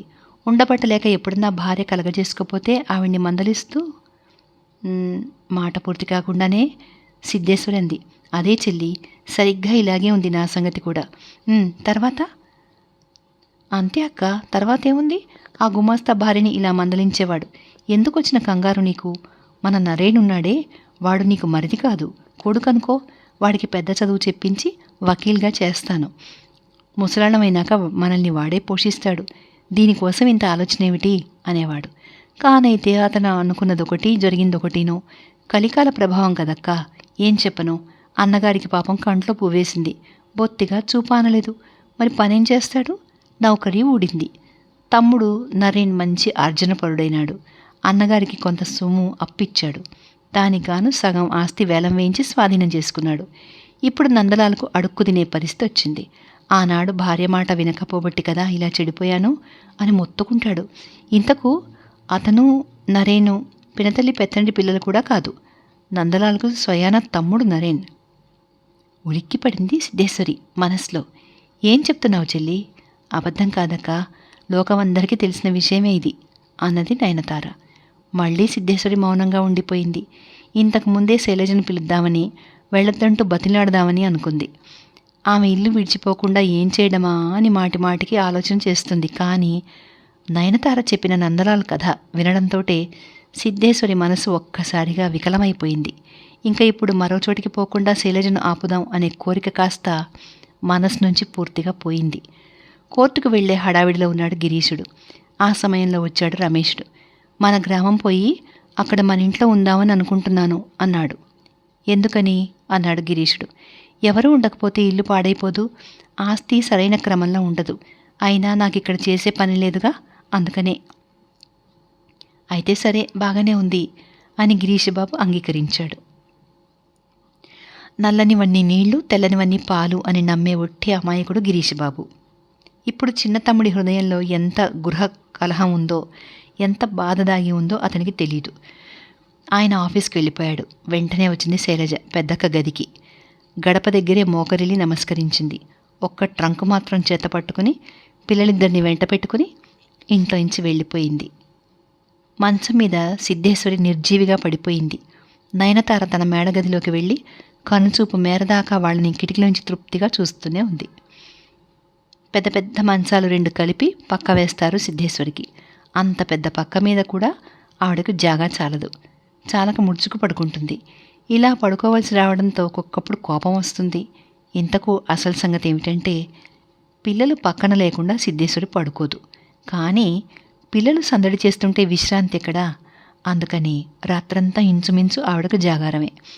ఒక్కరోజు కూడా కరువు తీరా నిద్రపోదామంటే వీల్లేదు. అదిగాక ఈ గొడవల నుంచి తప్పించుకోవడానికైనా వీల్లేకుండా అయిపోయింది. ఏమిటి అంటే, పిల్లల మీద పెత్తనం తనే పెట్టుకుంది, కానీ శైలజకు అప్పచెప్పలేదు. ఇంత జబ్బులో ఉన్న పెద్దమ్మ దగ్గర తప్పితే వేరే చోట ఏ పిల్లాడికి జాగా దొరకదు. కన్నయ్య ఉన్నాడే, ఎవరికి తెలియకుండా వాడు అఘాయిత్యం చేసి ఊరుకుంటాడు. అందుకోసం వాడికి మైనపు గుడ్డ వేయాలి. నిద్దట్లో విపిన్ గిరగిర బొంగరంలా తిరిగిపోతాడు. వాడికి ఇంకో రకం ఏర్పాటు. 3:30 అయ్యేసరికల్లా పటలుడు అమ్మ ఆకలి అంటాడు. వాడికి తినడానికి ఏదన్నా సిద్ధం చేసి ఉంచాలి. ఈ కుర్ర కుంకలతో మరో తంటా ఉంది. పక్కన పడుకున్న పిల్లాడి గుండె మీద కన్నాయి కాళ్ళు చాచకుండా చూడాలి. పటలుడి ముక్కు విపిన్ మోకాళ్ళ దెబ్బకు చితికిపోకుండా చూడాలి. ఇలా నిద్దట్లో పసివాళ్ల చేష్టలు చూస్తూ వాళ్ళకి ఇబ్బంది కలగకుండా సర్దుకు వచ్చేటప్పటికి రాత్రంతా సరిపోతుంది సిద్ధేశ్వరికి. పడకల వేళకు ఇవాళ పక్క ఎంత ఖాళీగా ఉంది. శైలజ వెళ్ళిపోతున్నప్పుడు ఈ సంగతి సిద్ధేశ్వరికి జ్ఞాపకం రాలేదు. నయనతార ఎన్నెన్నో ఓట్లు వేసుకున్న తర్వాత కానీ ఆమె కిందికి దిగివచ్చి భోజనానికి కూర్చోలేదు. భోజనం అయి వెళుతున్న సిద్ధేశ్వరి అలాగే శైలజ గదివైపు చూసింది. చూసేసరికల్లా గుండెల మీద సుతితో కొట్టినట్టయింది. గదిలో దీపం లేదు. తలుపులు 2 బార్లా తీసి బావుర్మంటూ ఉన్నాయి. సిద్ధేశ్వరి ముఖం తిప్పుకుని తన గదిలోకి వచ్చేసి పక్కవైపు చూసింది. కొద్ది జాగాలోనే విపిన్ చుట్టుకుని నిద్రపోతున్నాడు. తక్కిన చోటంతా వెలవెలపోతోంది. తన కాస్త చోటులోనూ సిద్ధేశ్వరి కళ్ళు మూసుకు పడుకుంది. కానీ ఆ కను కొలుకుల నుంచి వస్తున్న వేడి కన్నీటితో తలగడంతా తడిసిపోయింది. ఇంట్లో పిల్లల తిండి గురించి ఎప్పుడు ఆవిడకి ఎంతో శ్రద్ధ. అన్నీ తనే సొంతంగా చూసుకుంటుంది, కానీ ఎవళ్ళ మీద పెట్టదు. తాను అన్నం కలిపి పెడితేనే సరిగ్గా తింటారు పిల్లలు. మరొకళ్ళైతే వాళ్ళు ఎన్ని వంకలు పెడతారని సతాయిస్తారు, కడుపు నిండా తినరు. పిల్లల పోషణకు తనే సరి అని, మరొకరి వల్ల కానే కాదని సిద్ధేశ్వరి నమ్మకం. ఒకవేళ ఆవిడ లేనప్పుడు ఏ కుర్రవాడన్నా తిండి తింటే తను స్వయంగా చూడకపోతే వాడి పొట్ట చేత్తో నొక్కి నొక్కి చూస్తుంది. కడుపు నిండిందమ్మా అంటాడు వాడు. లేదురా నాయనా అని ఆవిడ అపనమ్మకం. ఆవిడ తృప్తి కోసం వాడు ఆవిడెదుటనే ఒక గ్లాసుడు పాలు తాగాలి. బిడ్డలకు ఆహారం బలవంతాన కూరితే ఆరోగ్యం చెడిపోతుంది అని శైలజ వాదన. ఈ మాటకు లోపల బాధపడటం తప్ప సిద్ధేశ్వరి చేయగలిగిందేమీ లేకపోయేది అప్పట్లో. ఏ పిల్లాడి వేపైనా యాదలాపంగా చూస్తే వాడు చిక్కిపోయినట్టే కనపడేది సిద్ధేశ్వరికి. ఇటువంటివన్నీ చూస్తే ఆవిడకు తీరని విచారం, మనసుకు శాంతి లేకపోవడం. ఇవాళ పక్క మీద పడుకుని ఉన్న సిద్ధేశ్వరికి అన్ని ఆలోచనలే, పరిపరి విధాల. నా కన్నాయి పొట్ట నిండిందో లేదో, పటలుడు తిన్నాడో లేదో, తినకుండానే పడుకున్నాడో. ఈ విధంగా పటలకి నిద్రాబద్ధకం ఎక్కువ. లేపి ఓ ముద్ద పెట్టాలి, లేకపోతే రాత్రల్లా పాపం ఆకలితోనే పడుకుంటాడు. వాళ్ళిలా ఉన్నారో ఏమో. ఇలాంటి ఊహలు, సంఘటనలు ఒకటొకటి జ్ఞాపకం వస్తుంటే వేదనతో, దుఃఖంతో ఆవిడ హృదయం పగిలిపోయింది. ఆ దగ్గరే గదిలో గిరీశుడు హాయిగా నిద్రపోతున్నాడు. పరిస్థితి సహించలేకపోయింది సిద్ధేశ్వరి. అంత రాత్రివేళ భర్త మంచం దగ్గరికి వెళ్ళింది. చేత్తో తట్టి లేపి ఇలా అడిగింది, ఏమండి, పటలుండైతే శైలజ తీసుకుపోవచ్చు, కాదనను. మరి కన్నాయి దాని పిల్లాడు కాదుగా, వాణ్ణెందుకు బలవంతంగా వెంట పెట్టుకుపోయింది? నిద్రమత్తులో ఉన్నాడు గిరీశుడు. ఏమీలే, ఊరికేనే అని జవాబు చెప్పాడు. ఇంకా ఏదో కనుక్కోవాలి అనే ఆశతో మంచం మీద ఓ పక్కన కూర్చుంది సిద్ధేశ్వరి. అటువంటప్పుడు మనం కోర్టులో వేస్తే శైలజకు శిక్ష పడుతుందంటారా లేదా? సరిగా చెప్పండి. పడి తీరుతుంది అన్నాడు గిరీశుడు నిస్సందేహంగా. ఇంకా ఇప్పుడు సిద్ధేశ్వరి ఆశతో, ఉత్సాహంతో ఉబ్బిపోయింది. కొత్తగా ఉత్తేజం కలిగింది. అయితే మరి పటలుడి సంగతి ఆలోచించండి. చిన్నప్పటి నుంచి వాడిని పెంచాను కదా. వాడు పెద్దమ్మ దగ్గర తప్ప మరెవరి దగ్గర పడుకోడు, ఎవరి దగ్గర ఉండడు. విడదీసినట్లయితే బెంగ పెట్టుకుని జబ్బు పడతాడు అని మనం నచ్చజెప్పామనుకోండి. అలాంటప్పుడు పిల్లాడు పెద్దమ్మ దగ్గరే పెరిగి తీరాలి అని డాక్టర్ సర్టిఫికెట్ రాసివ్వడు. అప్పుడే మొదలెట్టారు గురక. అయితే నా మాటలు ఏవి చెవిన పడనే లేదన్నమాట అంటూ భర్త పాదాలు పట్టుకుని సిద్ధేశ్వరి గట్టిగా విదిలించింది. అబ్బే లేదు అన్నాడు గిరీశుడు చిన్న మెలకువతో. సిద్ధేశ్వరికి కోపం వచ్చింది. ఎందుకని? తల్లైతే కావచ్చు, అంత మాత్రాన పిల్లాడిని చంపేస్తుందా? విక్టోరియా మహారాణి ఆజ్ఞ ఇలాంటిదేమైనా ఉందా? ఉండండి, రేపే మరిది చేత ప్లీడర్ నోటీస్ ఇప్పిస్తాను, ఏమైతుందో చూస్తా అంటూ జవాబు ఏమైనా వస్తుందేమో అని కాసేపు నిలబడింది. జవాబు లేదు కానీ మళ్ళీ గురక వినపట్టంతో కోపంతో వెళ్ళిపోయింది సిద్ధేశ్వరి. రాత్రంతా కునుకుపట్టలేదు. ఎప్పుడు తెల్లవారుతుందా, ఎప్పుడు హరీషుడి చేత ప్లీడర్ నోటీస్ ఇప్పిద్దామా అని ఇదే ఆరాటం. నోటీస్ అందగానే వాళ్ళే విధంగా హడలిపోతారో, ఎలా పశ్చాత్తాపడతారో, కన్నాయిని పటల్ని ఇక్కడ దిగబెడతారో లేదో, ఇవే ఆలోచనలు. ఈ తియ్యేటి కలలతో రాత్రి క్షణంలా గడిచిపోయింది. తెల్లవారుతోంది. హరీషుడి గది దగ్గరికి వెళ్ళి తలుపు తట్టి పిలిచింది. మరిది, ఇంకా నిద్రైనా? కంగారుగా హరీషుడు తలుపు తీసి ఆశ్చర్యపోయాడు. ఆలస్యం చేస్తే మరి లాభం లేదు మరిది. ఇప్పుడే చిన్న మరిది పేర నోటీస్ రాసి దర్వాన్ చేతికిచ్చి పంపించు. 40 గంటల్లోగా జవాబు రాకపోతే దావా పడి తీరుతుంది అని గట్టిగా రాయి అంటూ ఆవేశంతో చెప్పింది సిద్ధేశ్వరి. ఇలాంటి విషయాలు హరీషుడికి నచ్చజెప్పాలా? అనవసరం. వెంటనే అడిగాడు, అసలు సంగతి ఏమిటమ్మా వదినా? కూర్చో, స్థిమితపడు. వాళ్ళు ఏమేమి తీసుకుపోయారు చెప్పు. కాస్త ఎక్కువ మొత్తానికే మనం దావా పడేయాలి. మంచం మీద కూర్చుంది సిద్ధేశ్వరి. కళ్ళు రెండు పెద్దవి చేసి దావా గురించి వివరంగా చెప్పింది. అన్నీ విన్నాక హరీషుడికి సంతోషం ఎగిరిపోయింది. వదినా, మీకేమైనా పిచ్చెత్తిందా? ఇంకేమిటో అనుకున్నాను. వాళ్ళ పిల్లల్ని వాళ్ళు తీసుకుపోయారు, దానికి మీ అభ్యంతరం ఏమిటి? మీరు చేసేదేమిటి? నమ్మలేదు సిద్ధేశ్వరి. దావా వేస్తే తప్పకుండా శిక్ష పడుతుందన్నారే మీ అన్నయ్య. అన్నయ్య చెప్పాడా? అన్నయ్య ఎన్నడూ ఇలా చెప్పడు. మీతో వేళాకోళం చేసుంటాడు. ఏమిటి మరిది, ఇన్నేళ్ళొచ్చి వేళాకోళానికి మామూలు మాటకి తేడా తెలుసుకోలేననుకున్నావా?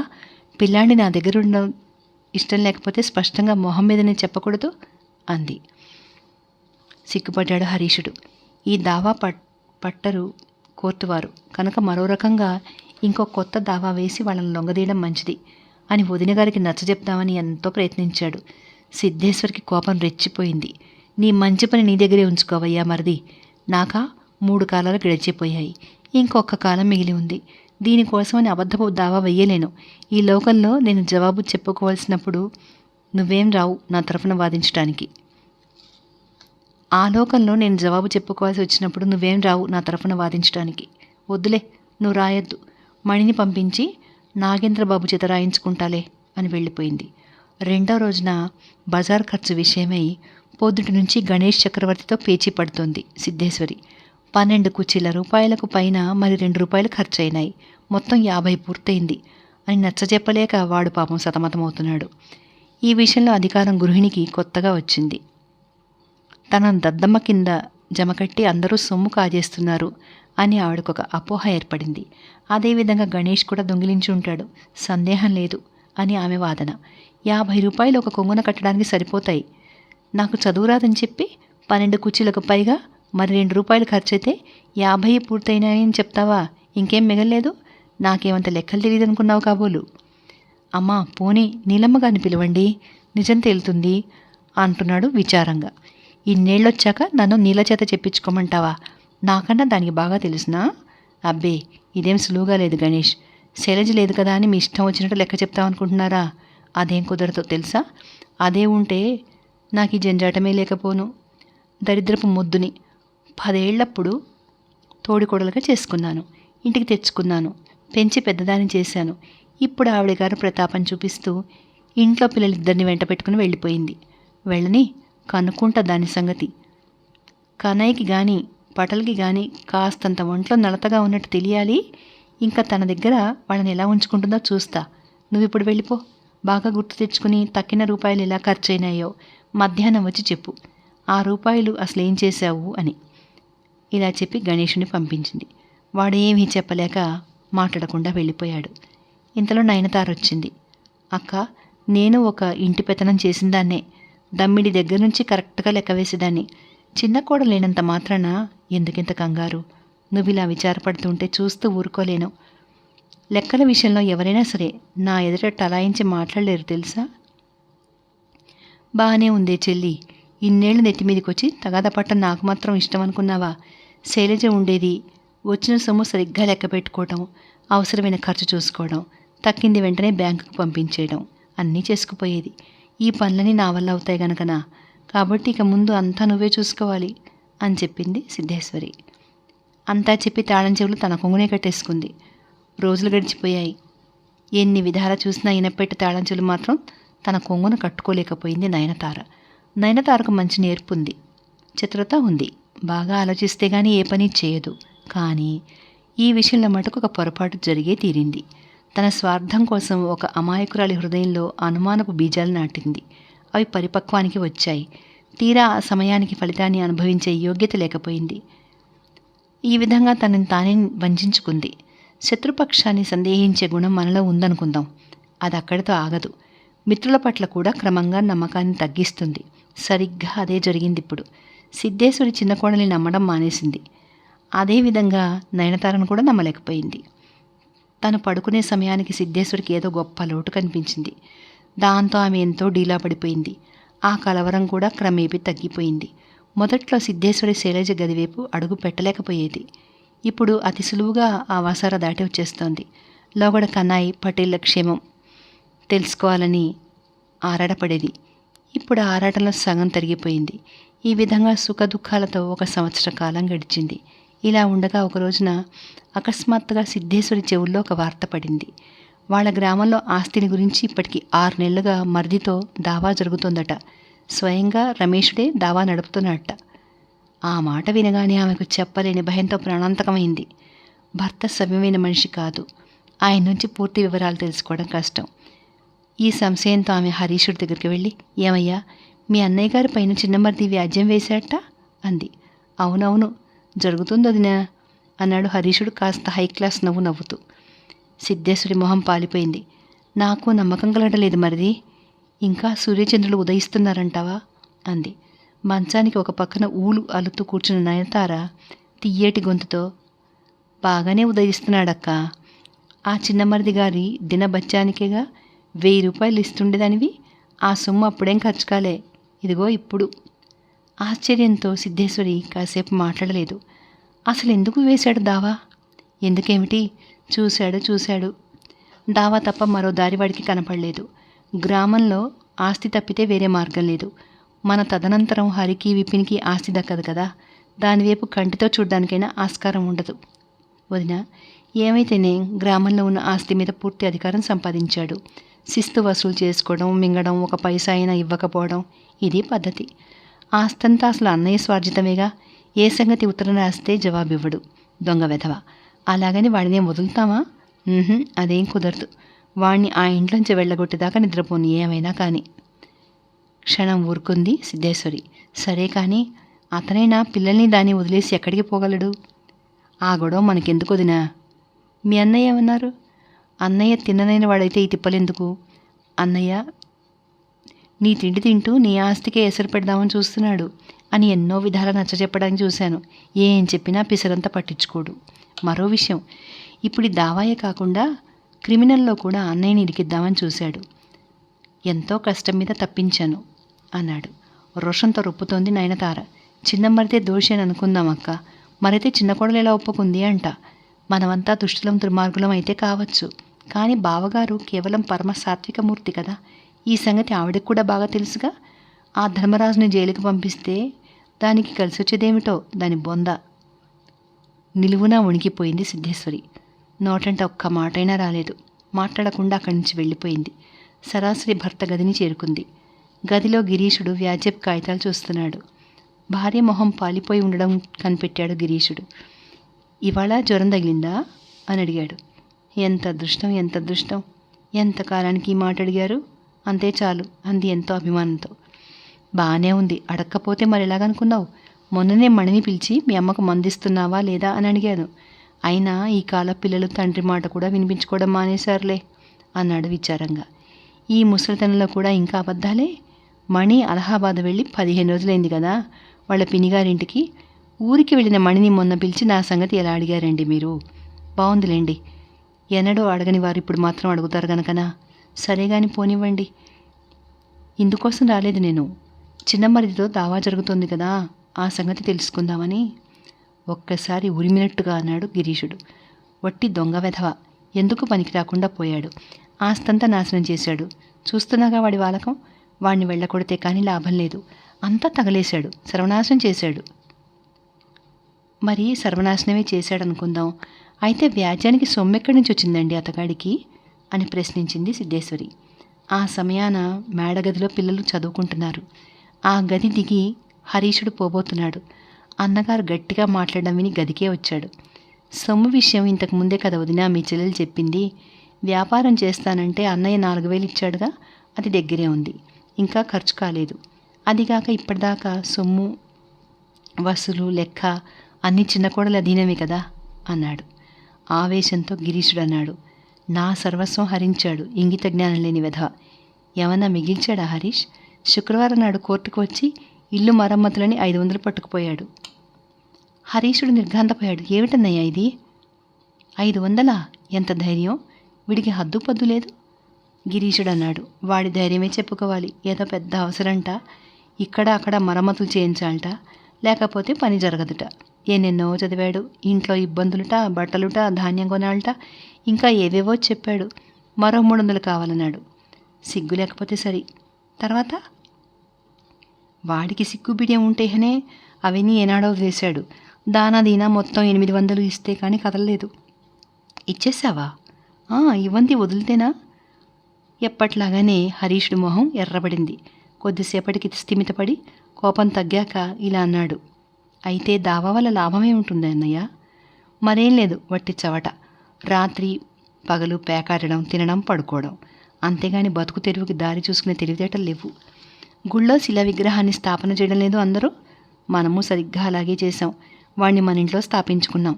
తెలిసిందా హరీష్ అంటూ తన చమత్కార సంభాషణకు తనే మురిసిపోయి పెద్దగా నవ్వాడు. ఆ నవ్వుతో ఇల్లంతా ప్రతిధ్వనించింది. కోపం పట్టలేక పటపట పళ్ళు కొరుకుతో వెళ్ళిపోయాడు హరీష్.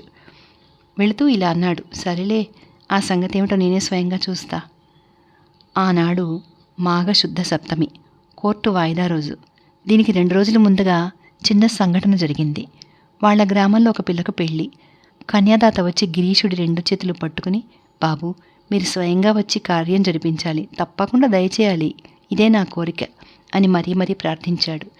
కాదు అన్న శబ్దం గిరీశుడి నోట్లో నుంచి ఎప్పుడూ రాదు. వెంటనే అంగీకరించాడు. ఎందుకు రాను, తప్పకుండా వస్తాగా అనడంతో కన్యాదాత నిశ్చింతగా వెళ్ళిపోయాడు. తప్పకుండా అని గిరీశుడన్న మాటకు అర్థం అందరికంటే సిద్ధేశ్వరికి బాగా తెలుసు. ఇంత నమ్మకంగా చెప్పినా తీరా ఆ సమయానికి ఏం జరుగుతుందో ఆమెకే తెలుసు. అయితే ఆ వాగ్దానం సంగతి గిరీశుడు మరిచిన సిద్ధేశ్వరికి గుర్తే. సరిగ్గా ఆ రోజు రానే వచ్చింది. పొద్దుటే గిరీశుడు ప్రళయం అంత హడావిడి. ఏమంటున్నావు? నాకు ఇవాళ జయపురపు దావా వాయిదా అన్నాడు. అవేం పనికిరావు, మీరు గ్రామం వెళ్ళే తీరాలి, స్వయంగా అమ్మాయి పెళ్లి చేయించే రావాలి. ఆ కన్యాదాత పాపం ఎంత ప్రాధేయపడ్డాడో జ్ఞాపకం లేదు. మొత్తానికి మీ వకీలు బుద్ధి పోనిచ్చుకున్నారు కాదు, అబద్ధాలాడటం.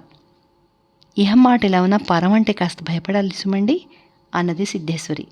పరం అనే మాట వినగానే కొంచెం భయపడ్డాడు గిరీశుడు. పరలోకమా, సరే బాగానే ఉంది, అయితే గీతే పనికిరాదు, వెళ్లాల్సిందే, మీరు వెళుతున్నారా లేదా చెప్పండి అందామె. ఏం చేస్తాడు? గిరీశుడు గ్రామానికి పోక తప్పలేదు.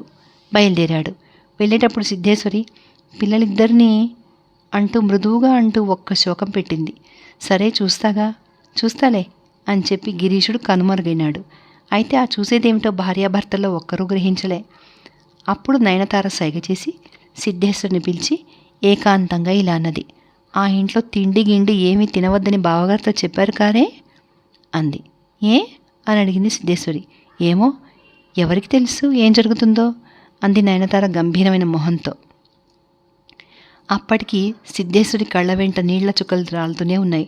తుడుచుకుని అన్నది, నువ్వైతే ఆ మోస్తరుగా చేస్తావేమో, పీక పోయినా సరే శైలజ మటుకు ఎన్నడూ అలాంటి పని చేయదు అనేసి తొందరగా వెళ్ళిపోయింది.